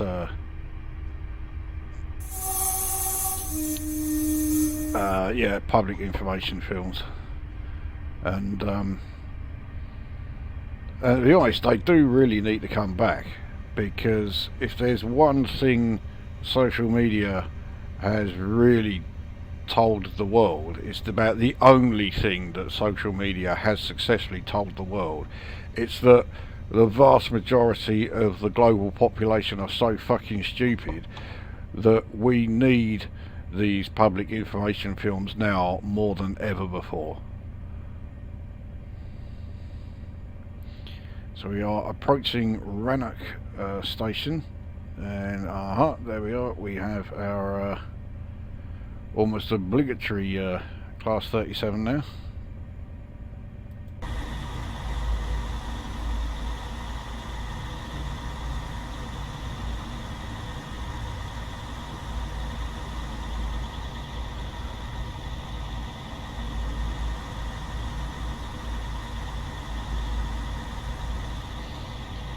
So yeah, Rannoch station, I mean, it absolutely is in the middle of nowhere, and yet, yeah, there's a few houses around, so it clearly does have a purpose,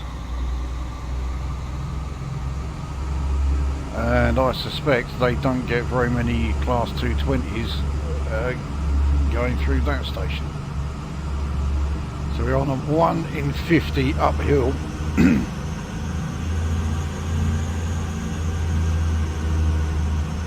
Now entering a 30 mph zone. We are in the 30 mph zone.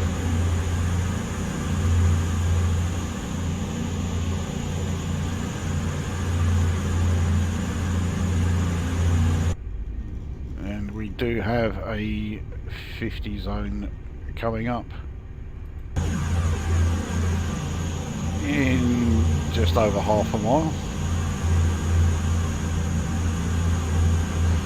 And yeah, I've overdone the old acceleration. Not a big surprise.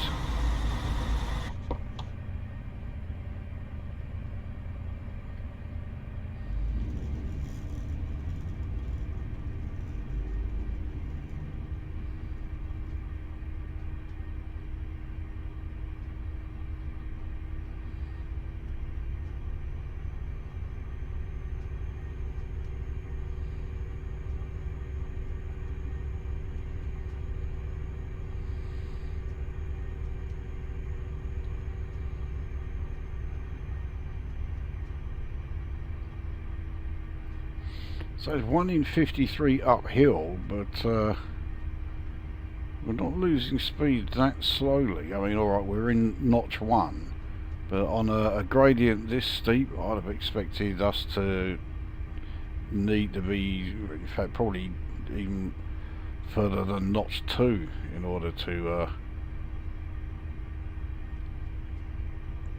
yeah, so you put it in a notch 2, we're accelerating absolutely fine. Accelerated just slightly too early. So let's get us into notch 4 so we can get ourselves up to 50 ASAP.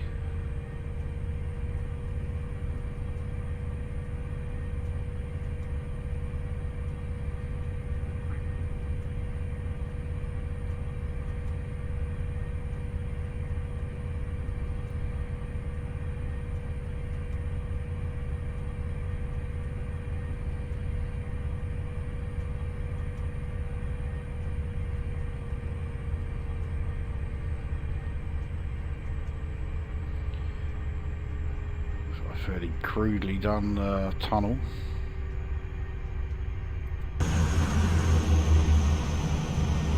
Crudely done by the game, that is.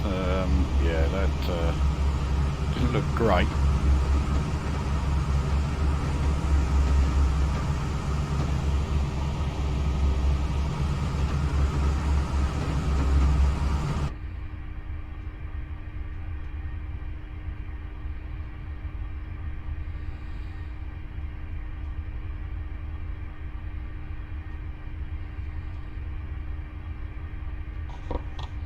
So now on level ground.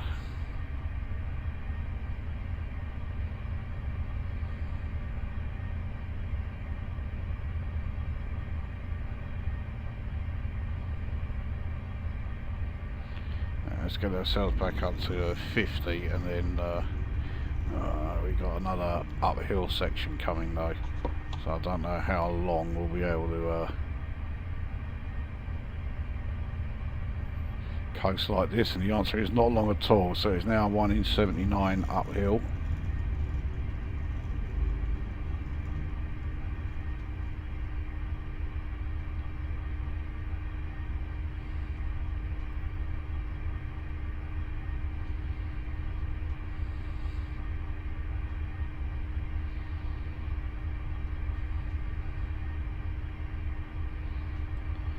And when you consider that this 220 is really not set up for traversing this sort of terrain, this kind of route, it actually hasn't done too badly at all.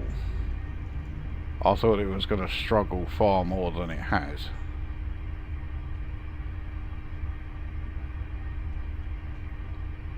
I still don't know how it's going to deal with the token system in the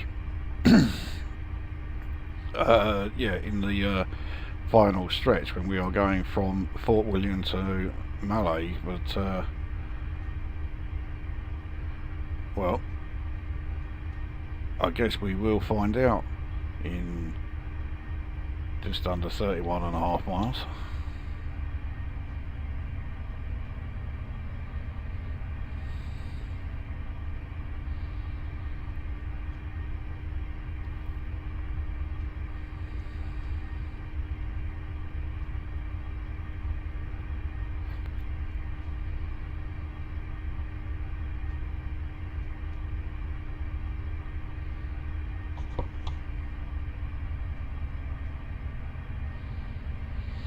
So I think this is now downhill, but 1 in 330 is not going to have any effect on the train at all. It is about to get a bit steeper downhill though. We are 1 in 83.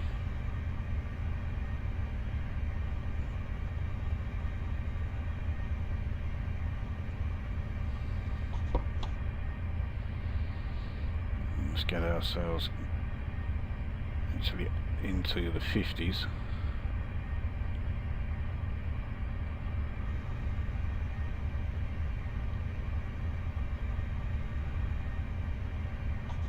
Right, Now it's 1 in 63 uphill.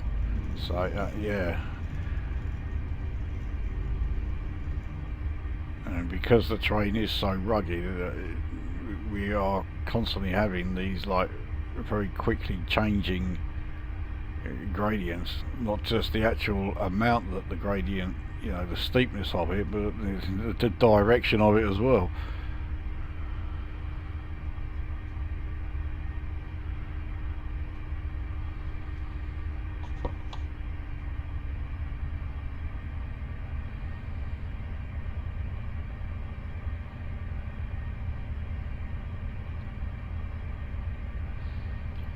So we do have a speed reduction coming up in just over a mile. We have to bring our speed down to 45, only a 5 mph loss, so it's not that big a deal. And clearly there is another station coming up.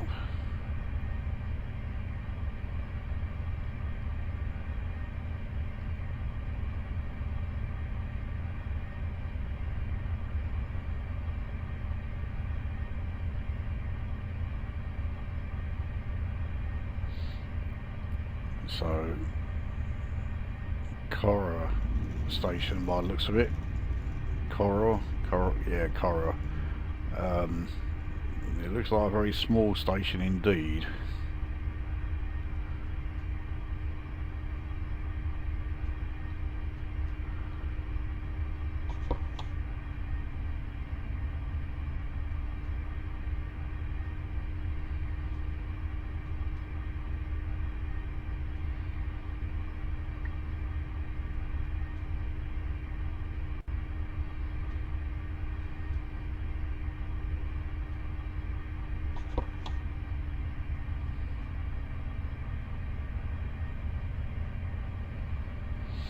So it looks like it's pretty flat from here to the station. But it's not long after we've left the station and we're back in the 45 zone that we are heading downhill again.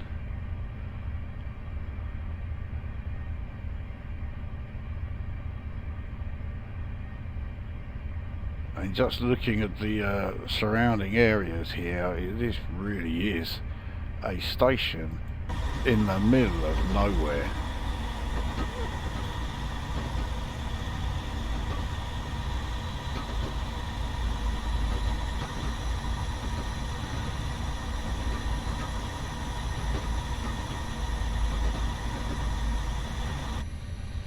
I'd imagine that a lot of this terrain that we're going through at the moment is quite sort of boggy and swampy and that, so it would explain why the tracks that we're on are on this, say, this sort of raised embankment.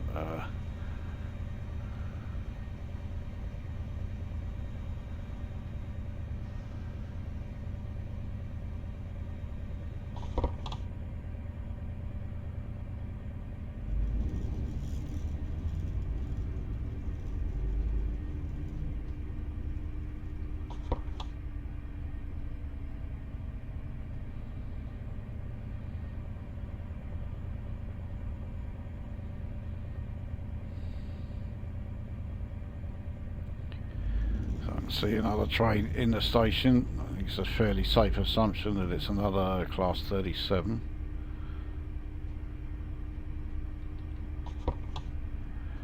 And it is.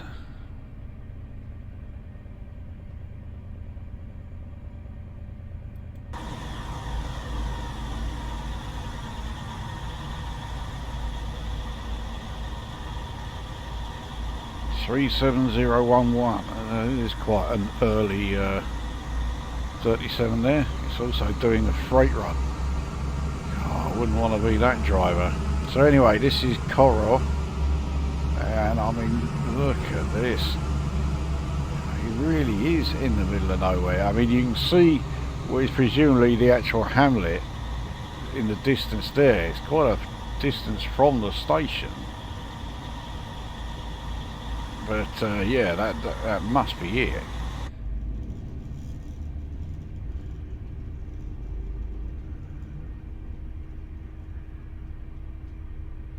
I mean, if a train goes through that station, it probably has seating capacity for the entire hamlet that's 3 times over. So yeah, I just passed a sign saying the summit of this particular hill that we were going up, so now we've got quite a downhill section coming, 1 in 59.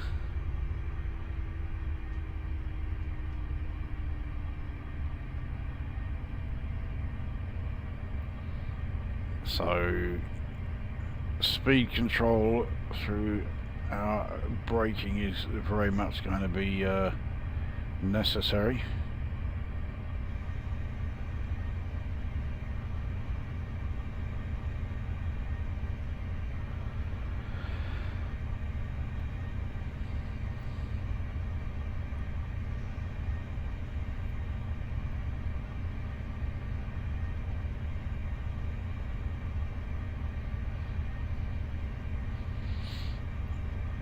I must admit, like the brakes on this thing really have not been good, especially in the wet. They've been pretty hopeless. But at the moment, they're actually doing all right. They're proving to be great for the job of, you know, reducing the speed, but not at you know, too fast a rate, because on sections like this that we're on, yes, we do need to have our speed reduced, but at a very slow rate, and they've been doing that really well.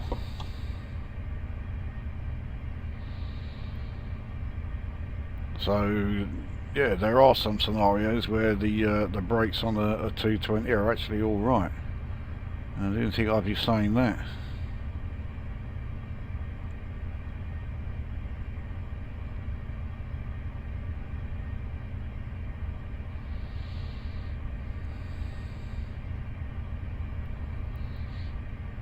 So 1 in 67 as we continue going down the hill.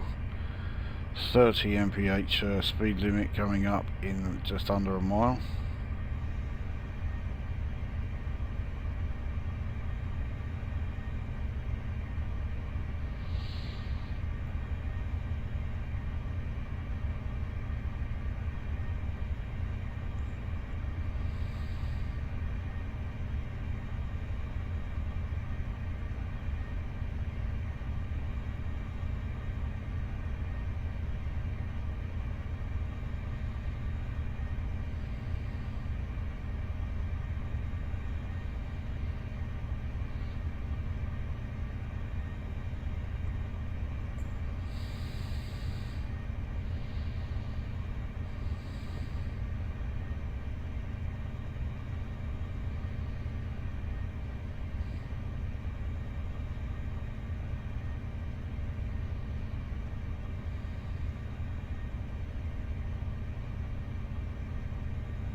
So speed's fine for that 30 section.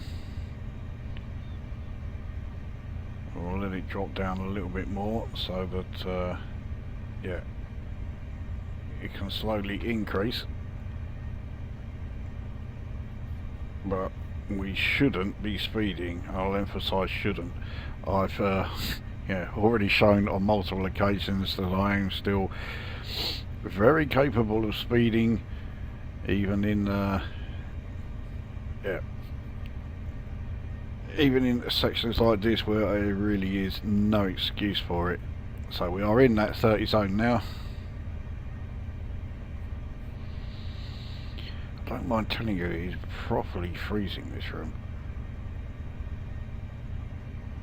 The radiator for the central heating in this room hasn't worked in about 3 years, and that really doesn't help.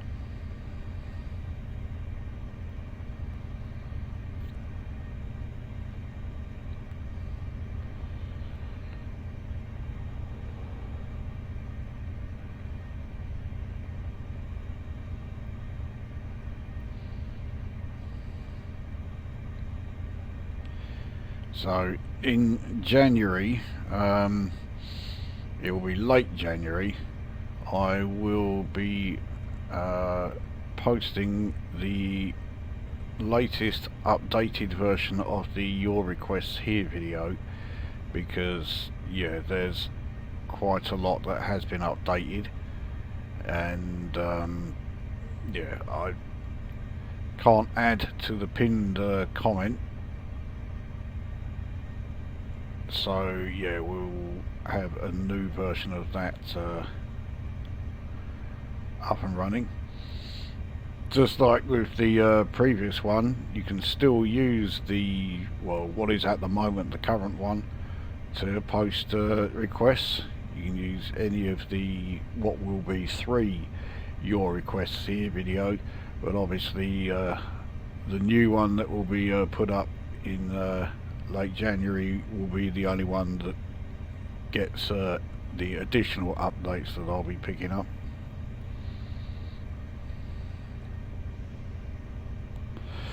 I don't think it's going to have anything like as many updates in its pinned comment as the current one did. That had a huge amount.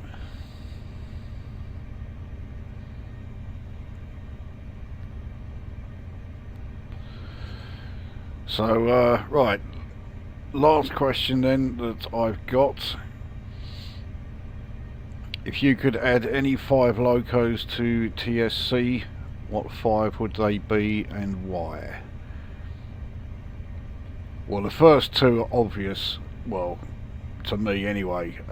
I think it's quite well established. I do prefer locomotives to multiple units. So, yeah, Class 99, Class 93. Those are the first 2, absolutely.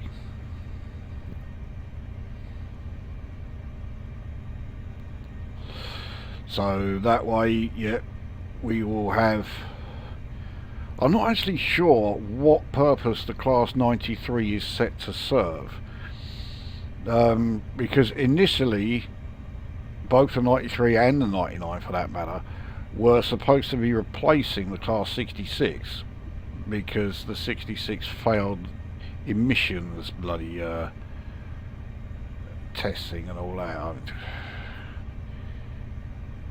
You know, if you're going to use that as an excuse to, you know, get rid of some kind of like properly effective machine that is still absolutely more than capable of doing its job, but if you're going to use that as an excuse to get rid of it, you will come up with any excuse you like to get rid of it. But nevertheless, there is a yeah, there's a low emissions version of the Class 66 engine. There's only a fairly small number of 66s that have that engine fitted. The Class 69s all have that engine fitted, but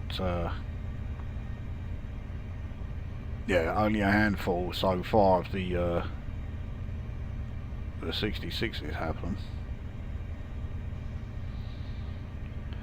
And yeah, with that low emissions engine, it now is passing the tests for emissions.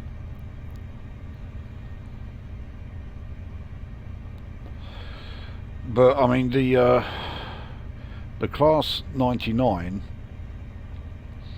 has more power than 2 Class 66s, so the amount of freight that you will be able to shift with one of those things is immense.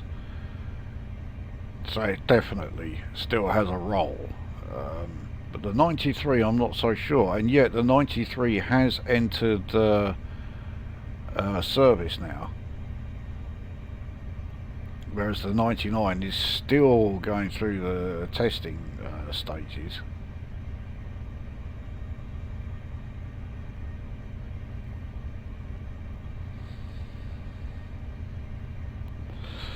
So, okay, yeah, there's the first 2. Class 69, which I mentioned, and you've heard me mention it in plenty of videos before.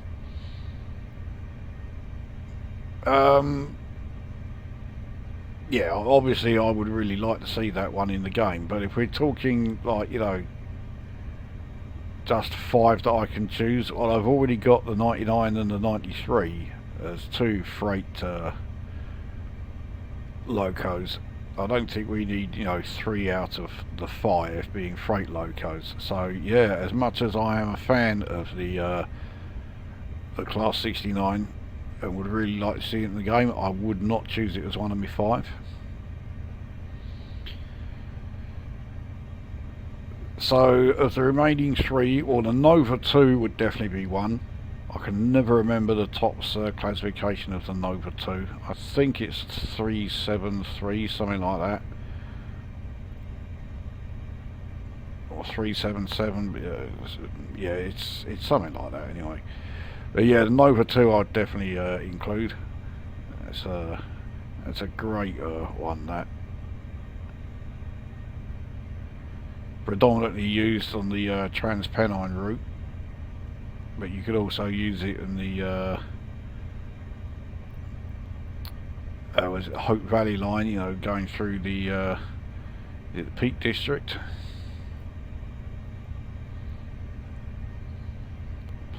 So yeah, that will be the 3rd.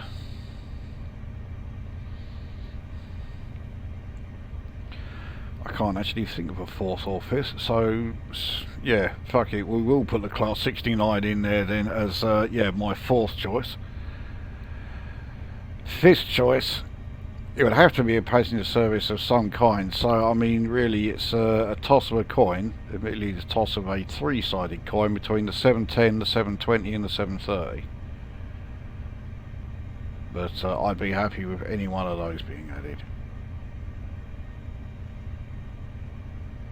And I think the 730 is the one that is or was used on the Elizabeth line. And that would be a great route to add to the game, the Elizabeth line.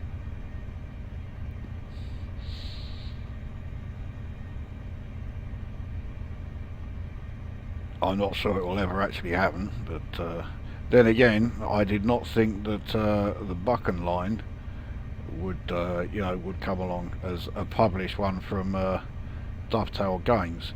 I mean, to be fair, the Buchan line, they had been working on that for quite some time, you know, the developers who put it together. They've got their own site and everything, and they are also working on another, I think it's a freeware route. But then the impression I got from their own website is that the Buchan line was originally intended as a freeware route. So yeah, it rather paints it in a different light, especially as I paid 25 quid for it. It is the only Train Sim Classic route that I paid full price for.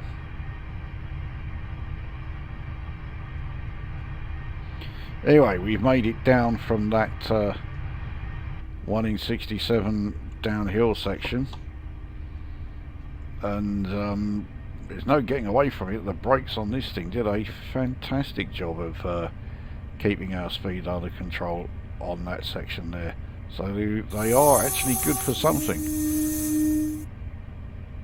As I said earlier, I never thought I would hear myself saying that, because up until then the brakes on the 220 really had not endeared themselves to me.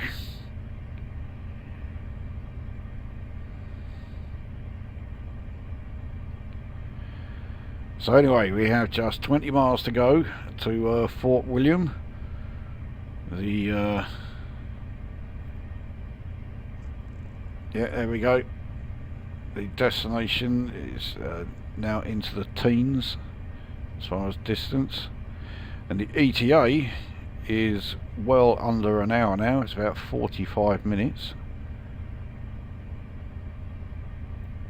So yes, this route is, you know, by a vast margin the longest of the run in terms of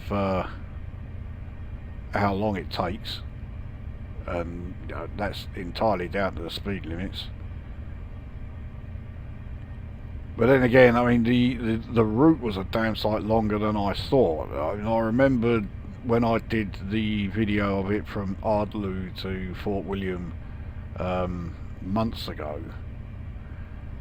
It was, yeah, in the low 70s there, but I didn't think that there was, you know, over 20 miles between Helensburgh to Ardlew. Right, we're going to start picking up speed here.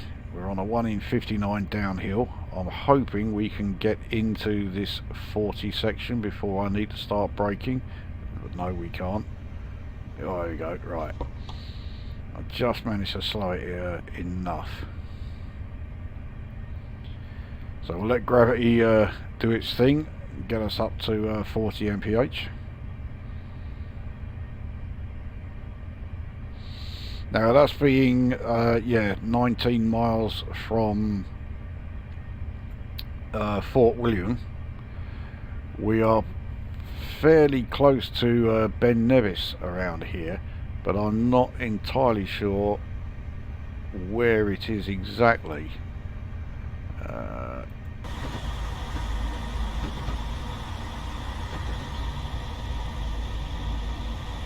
I mean, to be honest, I'm not even sure why I'm looking, because I wouldn't know if it was Ben Nevis, even if it had a bloody great neon sign pointing at it saying this is Ben Nevis.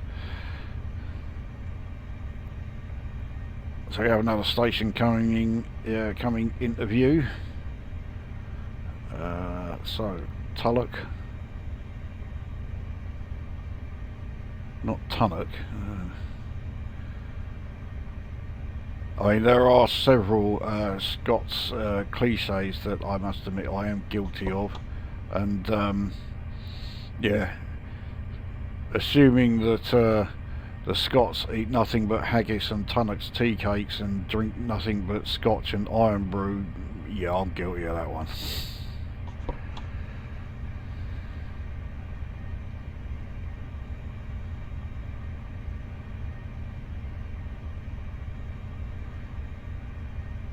I will make a painful admission here. It could well be painful to a lot of Scots who may be watching, but I do not like iron brew.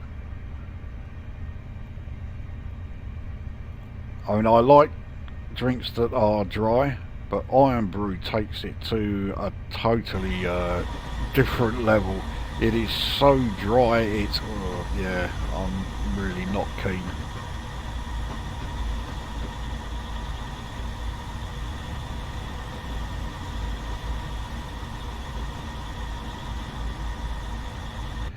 The weird thing is, when I was a young and at junior school, I always felt that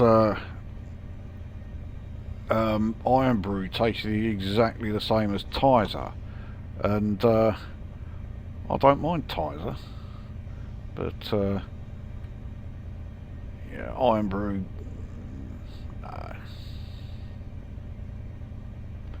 I have a nasty feeling I've just gone through another red light. But yeah, I've already done that in the first part of this run. So we have another freight train, but another glorious Class 37. This looks like a mail train. Actually, it's a mixture of everything. Freight, post. We have yeah, logging. Wagons. Yep, bit of everything. Clearly some freight waiting to be picked up and loaded.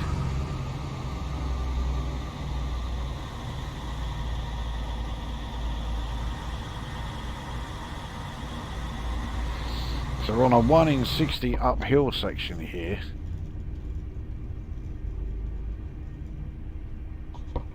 So, well, in fact it's now become a 1 in 60 downhill section.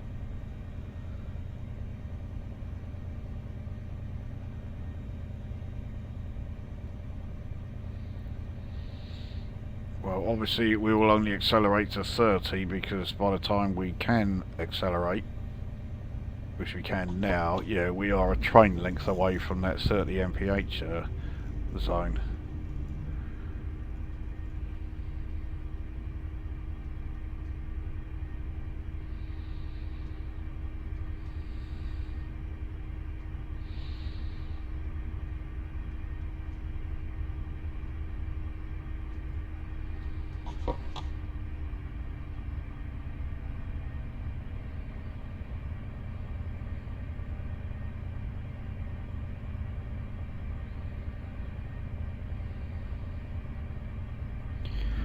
Well, this isn't a question that was asked, but it's one that I will answer.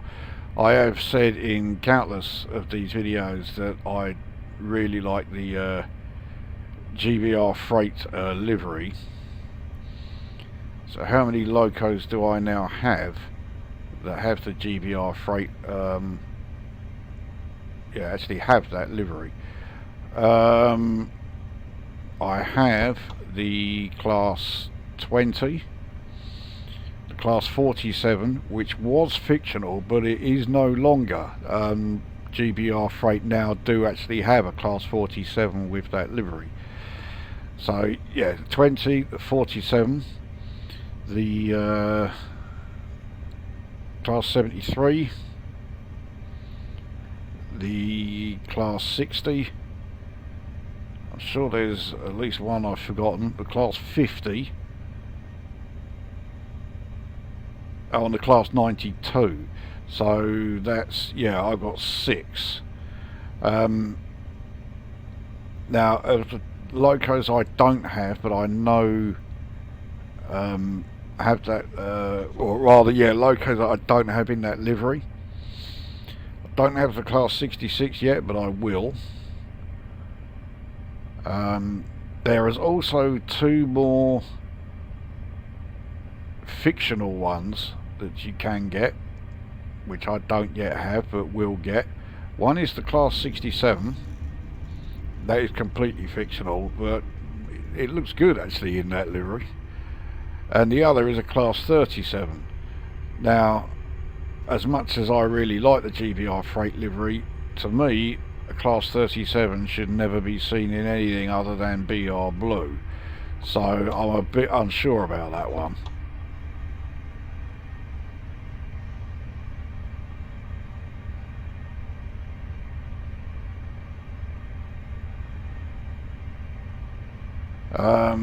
Oh, and there's one more, the class 87. There's a GBR freight livery for that one as well.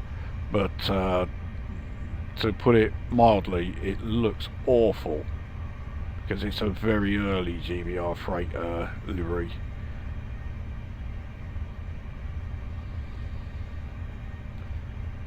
Will I get it? Yes, of course I will, but it is most certainly not a priority.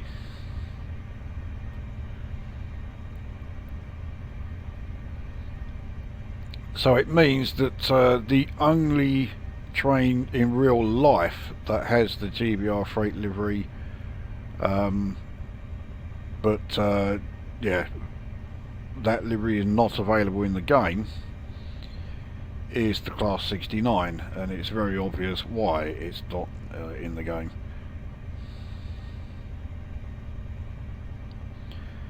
Well, I mean, I'm sure someone out there could do a reskin of class 56 and have yeah, the 56 with GBR freight livery.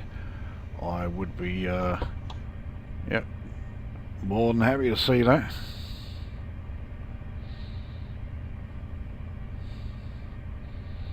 So yeah, if you are watching this and you are one of those people who can and does do reskins of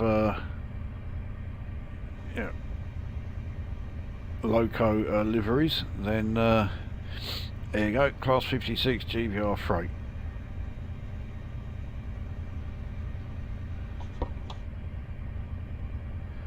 Another one, it would be totally fictional again, but another one I'd like to see, class 70 with a GBR freight livery. I think it might look a bit weird, but yeah, wouldn't mind seeing that. Right, Let's get some more speed up.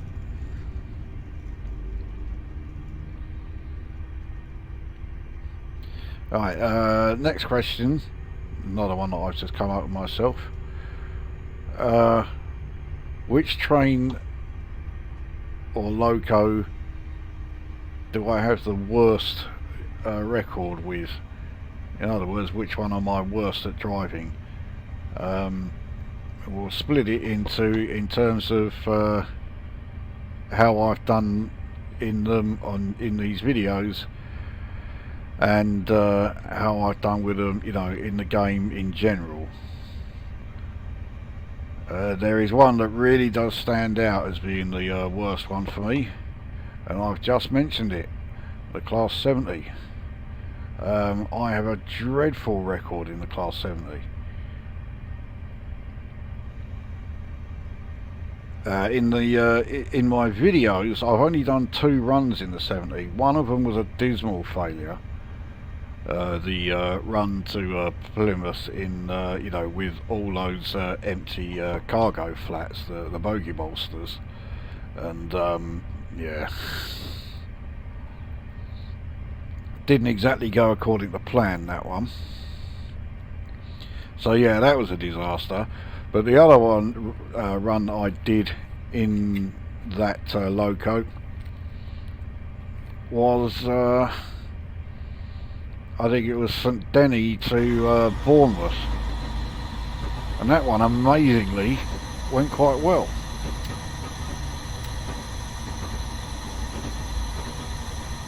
Yeah, 1 in 64. Yeah, let's get the speed down.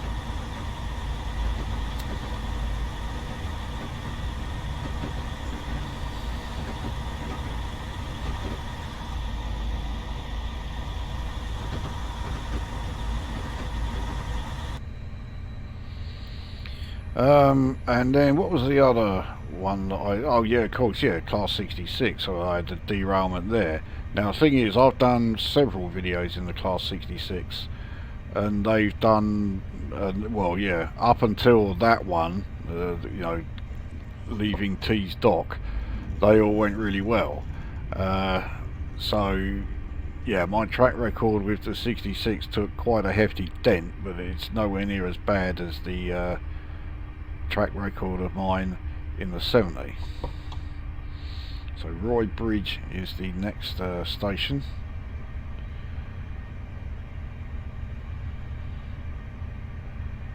In fact, yeah, none of the speed restrictions come into effect until we've left that station. But we are on a 1 in 64 downhill, and we do need to lose some speed, get us down to 40, so having to brake fairly hard here.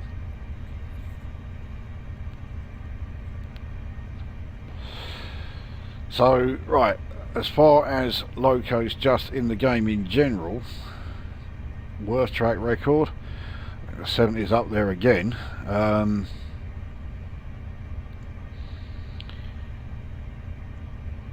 Yeah, my track record in the 70 is not brilliant. My track record in the 73 is not fantastic. It's one of those trains where, yes, I know how to drive it, and I've done a drive guide, but yeah, I'm not what you would call a great driver. But the one that absolutely wins that, as we take a look at, yeah, here it is, Roy Bridge station. So by this route standards, there's a lot here.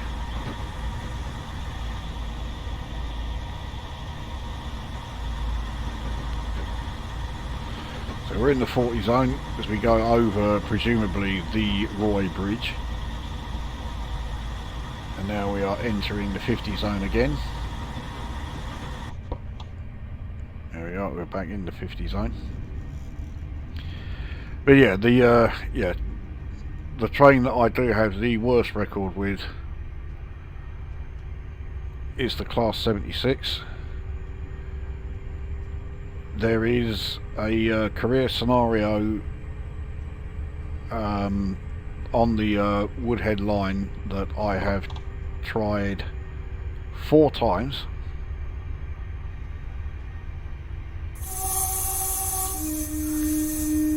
I can't remember what it is, but it's the shortest one in terms of duration and the easiest one because it's ranked 3 out of 5. So I've tried it 4 times and my best score was somewhere in the region of -5,000. That was my best score. Yeah, I'm hopeless at that one. And it's because, again, like the 73, the 76, I know how to drive it. I do not know how to drive it well. Not even close to well. And effectively, I'm driving it a bit conservatively.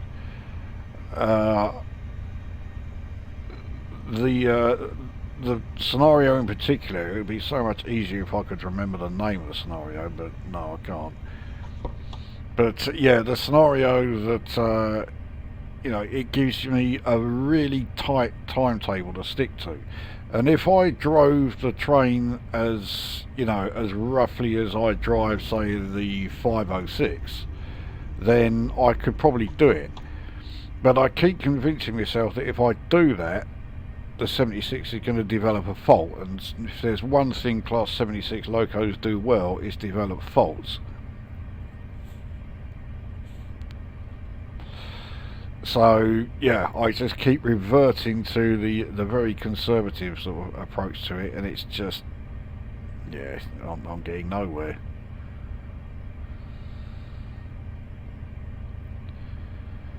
I've never tried a scenario in the Class 77, but I suspect that would be even worse.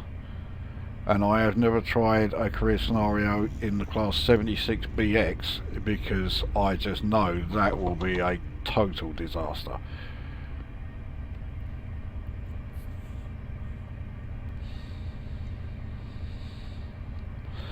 So yeah, take your pick out of those 3. They are the ones that I am worst at in the game overall. But yeah, in terms of videos, yeah, my worst sort of track record is with the Class 70.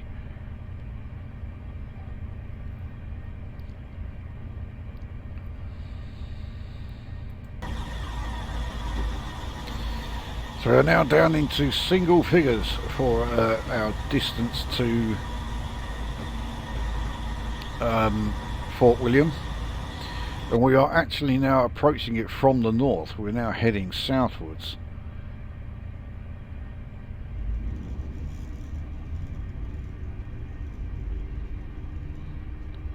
Needless to say, we will certainly be more than making up for that when it comes to the final leg of the journey.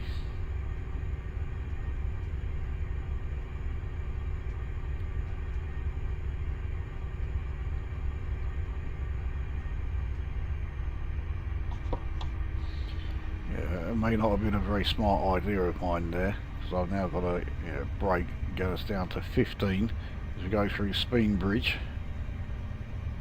or is it Span Bridge? It's one of those.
So we're into the 15 mph zone once more.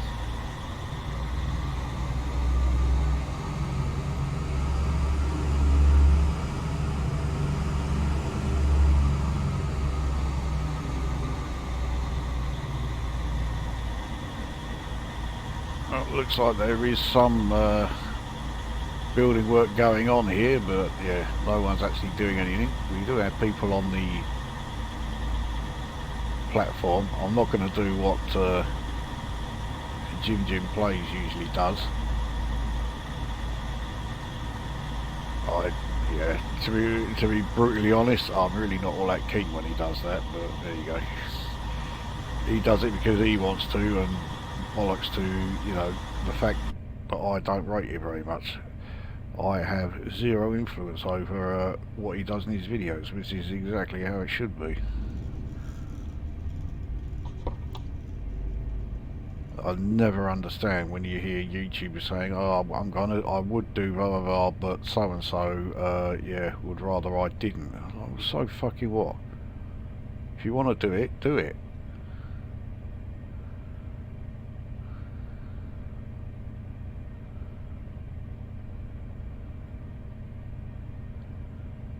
Right, into a 50 zone. Let's stick it straight in a notch 4. Give the engine the chance to yeah, stretch its legs.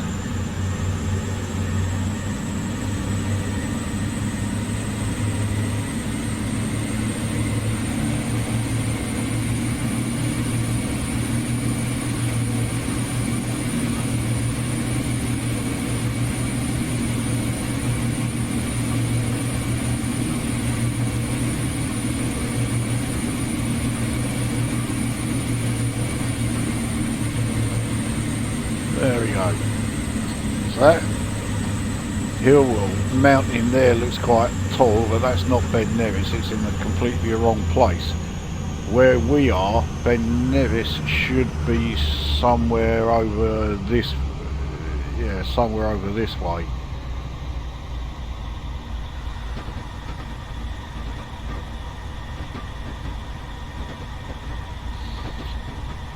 Unless we haven't yet actually turned south yet, but yeah, Fort William's only 7 miles away, so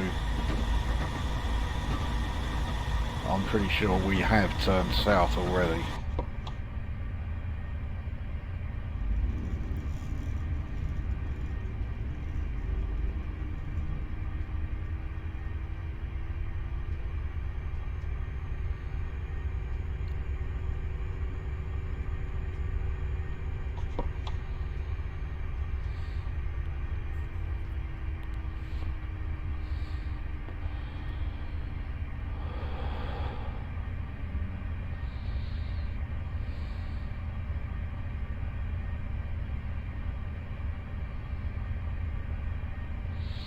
But I am pretty sure there are no more stations between us and Fort William.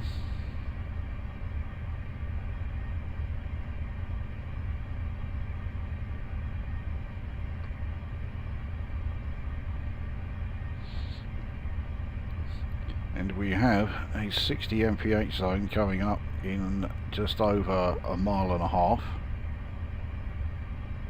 So that will be the equal fastest we've been able to do on this entire stretch between Helensburgh and Fort William. We won't be able to do it for very long because Fort William will only be 5 miles away by the time we get there.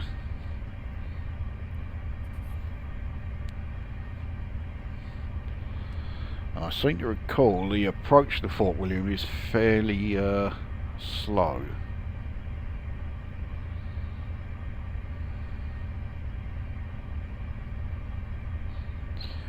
It also looks like we're not going to be in total darkness as we start the final stretch of the run. But we are certainly going to be entering twilight, and it could well be somewhat dark by the time we actually reach Mallaig. This run has already gone on for 13.5 hours, and we still have one last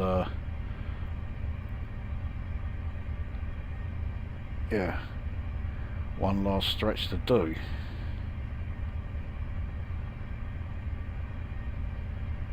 Now I estimated 12 hours at the start, so I was quite a way off with that. And I also estimated the distance was going to be 800 miles, and I was quite some way off with that as well. It's actually over 900 miles.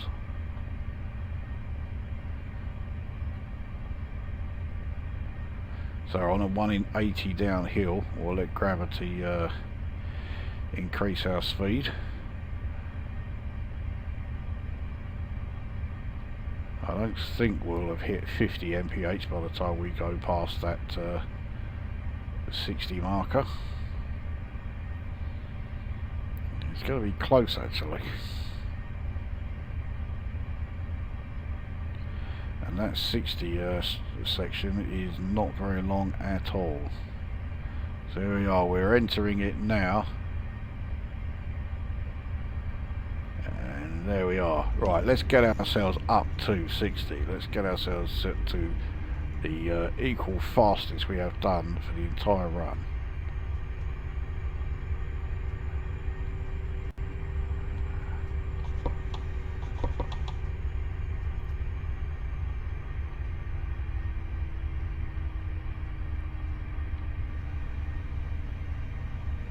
There we go, 60.9, the fastest we can legally run on this entire route.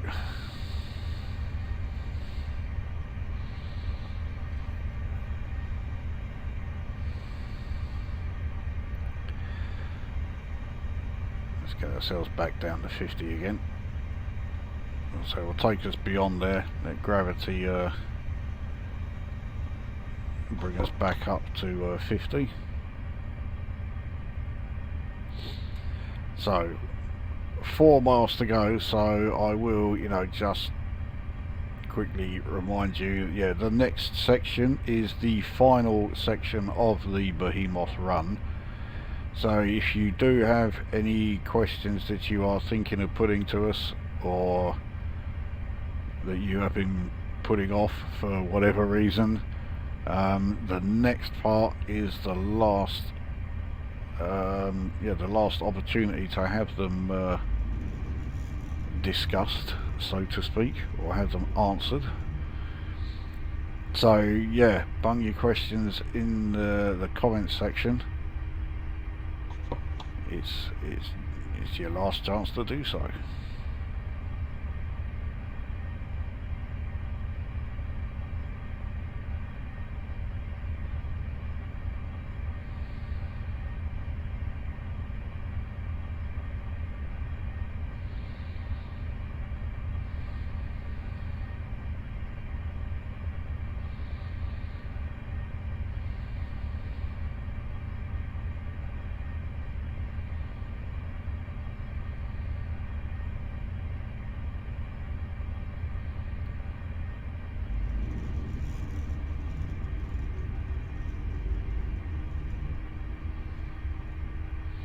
So 1 in 80 climb, but that has now stopped. It's now 1 in 50 downhill again, or 1 in 59 I should say.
Fort William is now coming into view. Mallaig Junction is, yeah, we'll be passing that. So there's only one way in and out of Fort William Station. So yeah, the Mallaig Junction, obviously the points are set to take us up to Mallaig when we come out of here for the final time.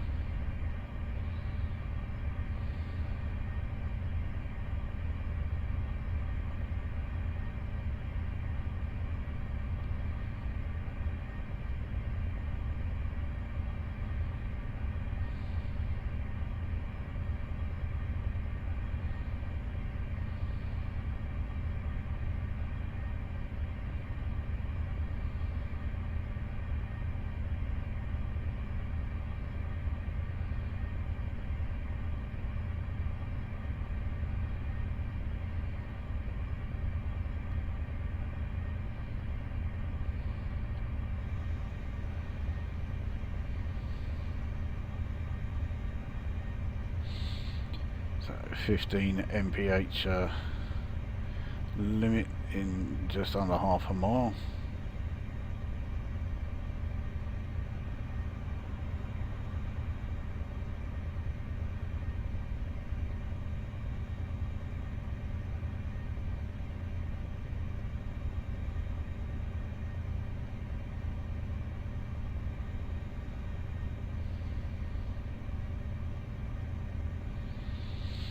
So yeah, those two, three lines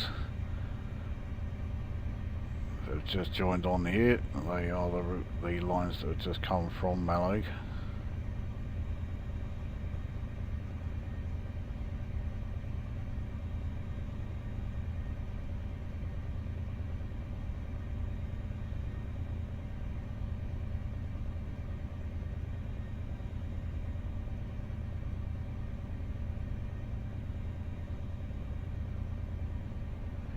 There we go, we're fine for this 15 section now.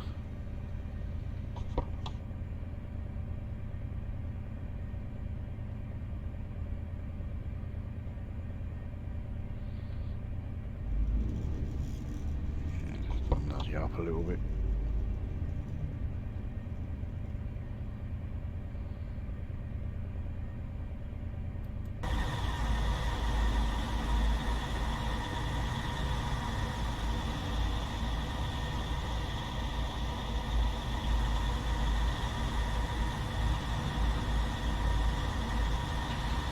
Here is Fort William, the town.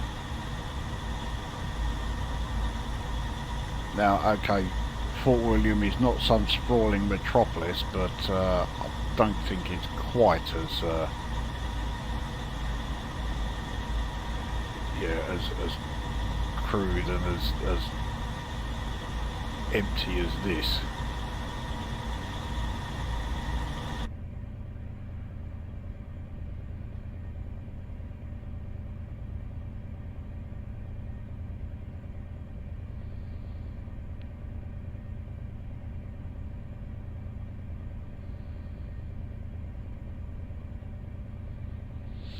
So another 37, waiting at the station there. I doubt there's any anything that triggered TPWS at this station, but nevertheless we'll slow down just to make sure of it.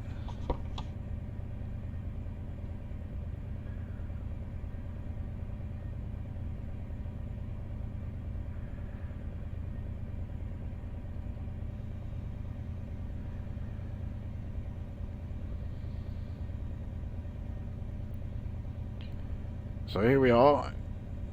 Let's, yeah, this will do as a place to stop.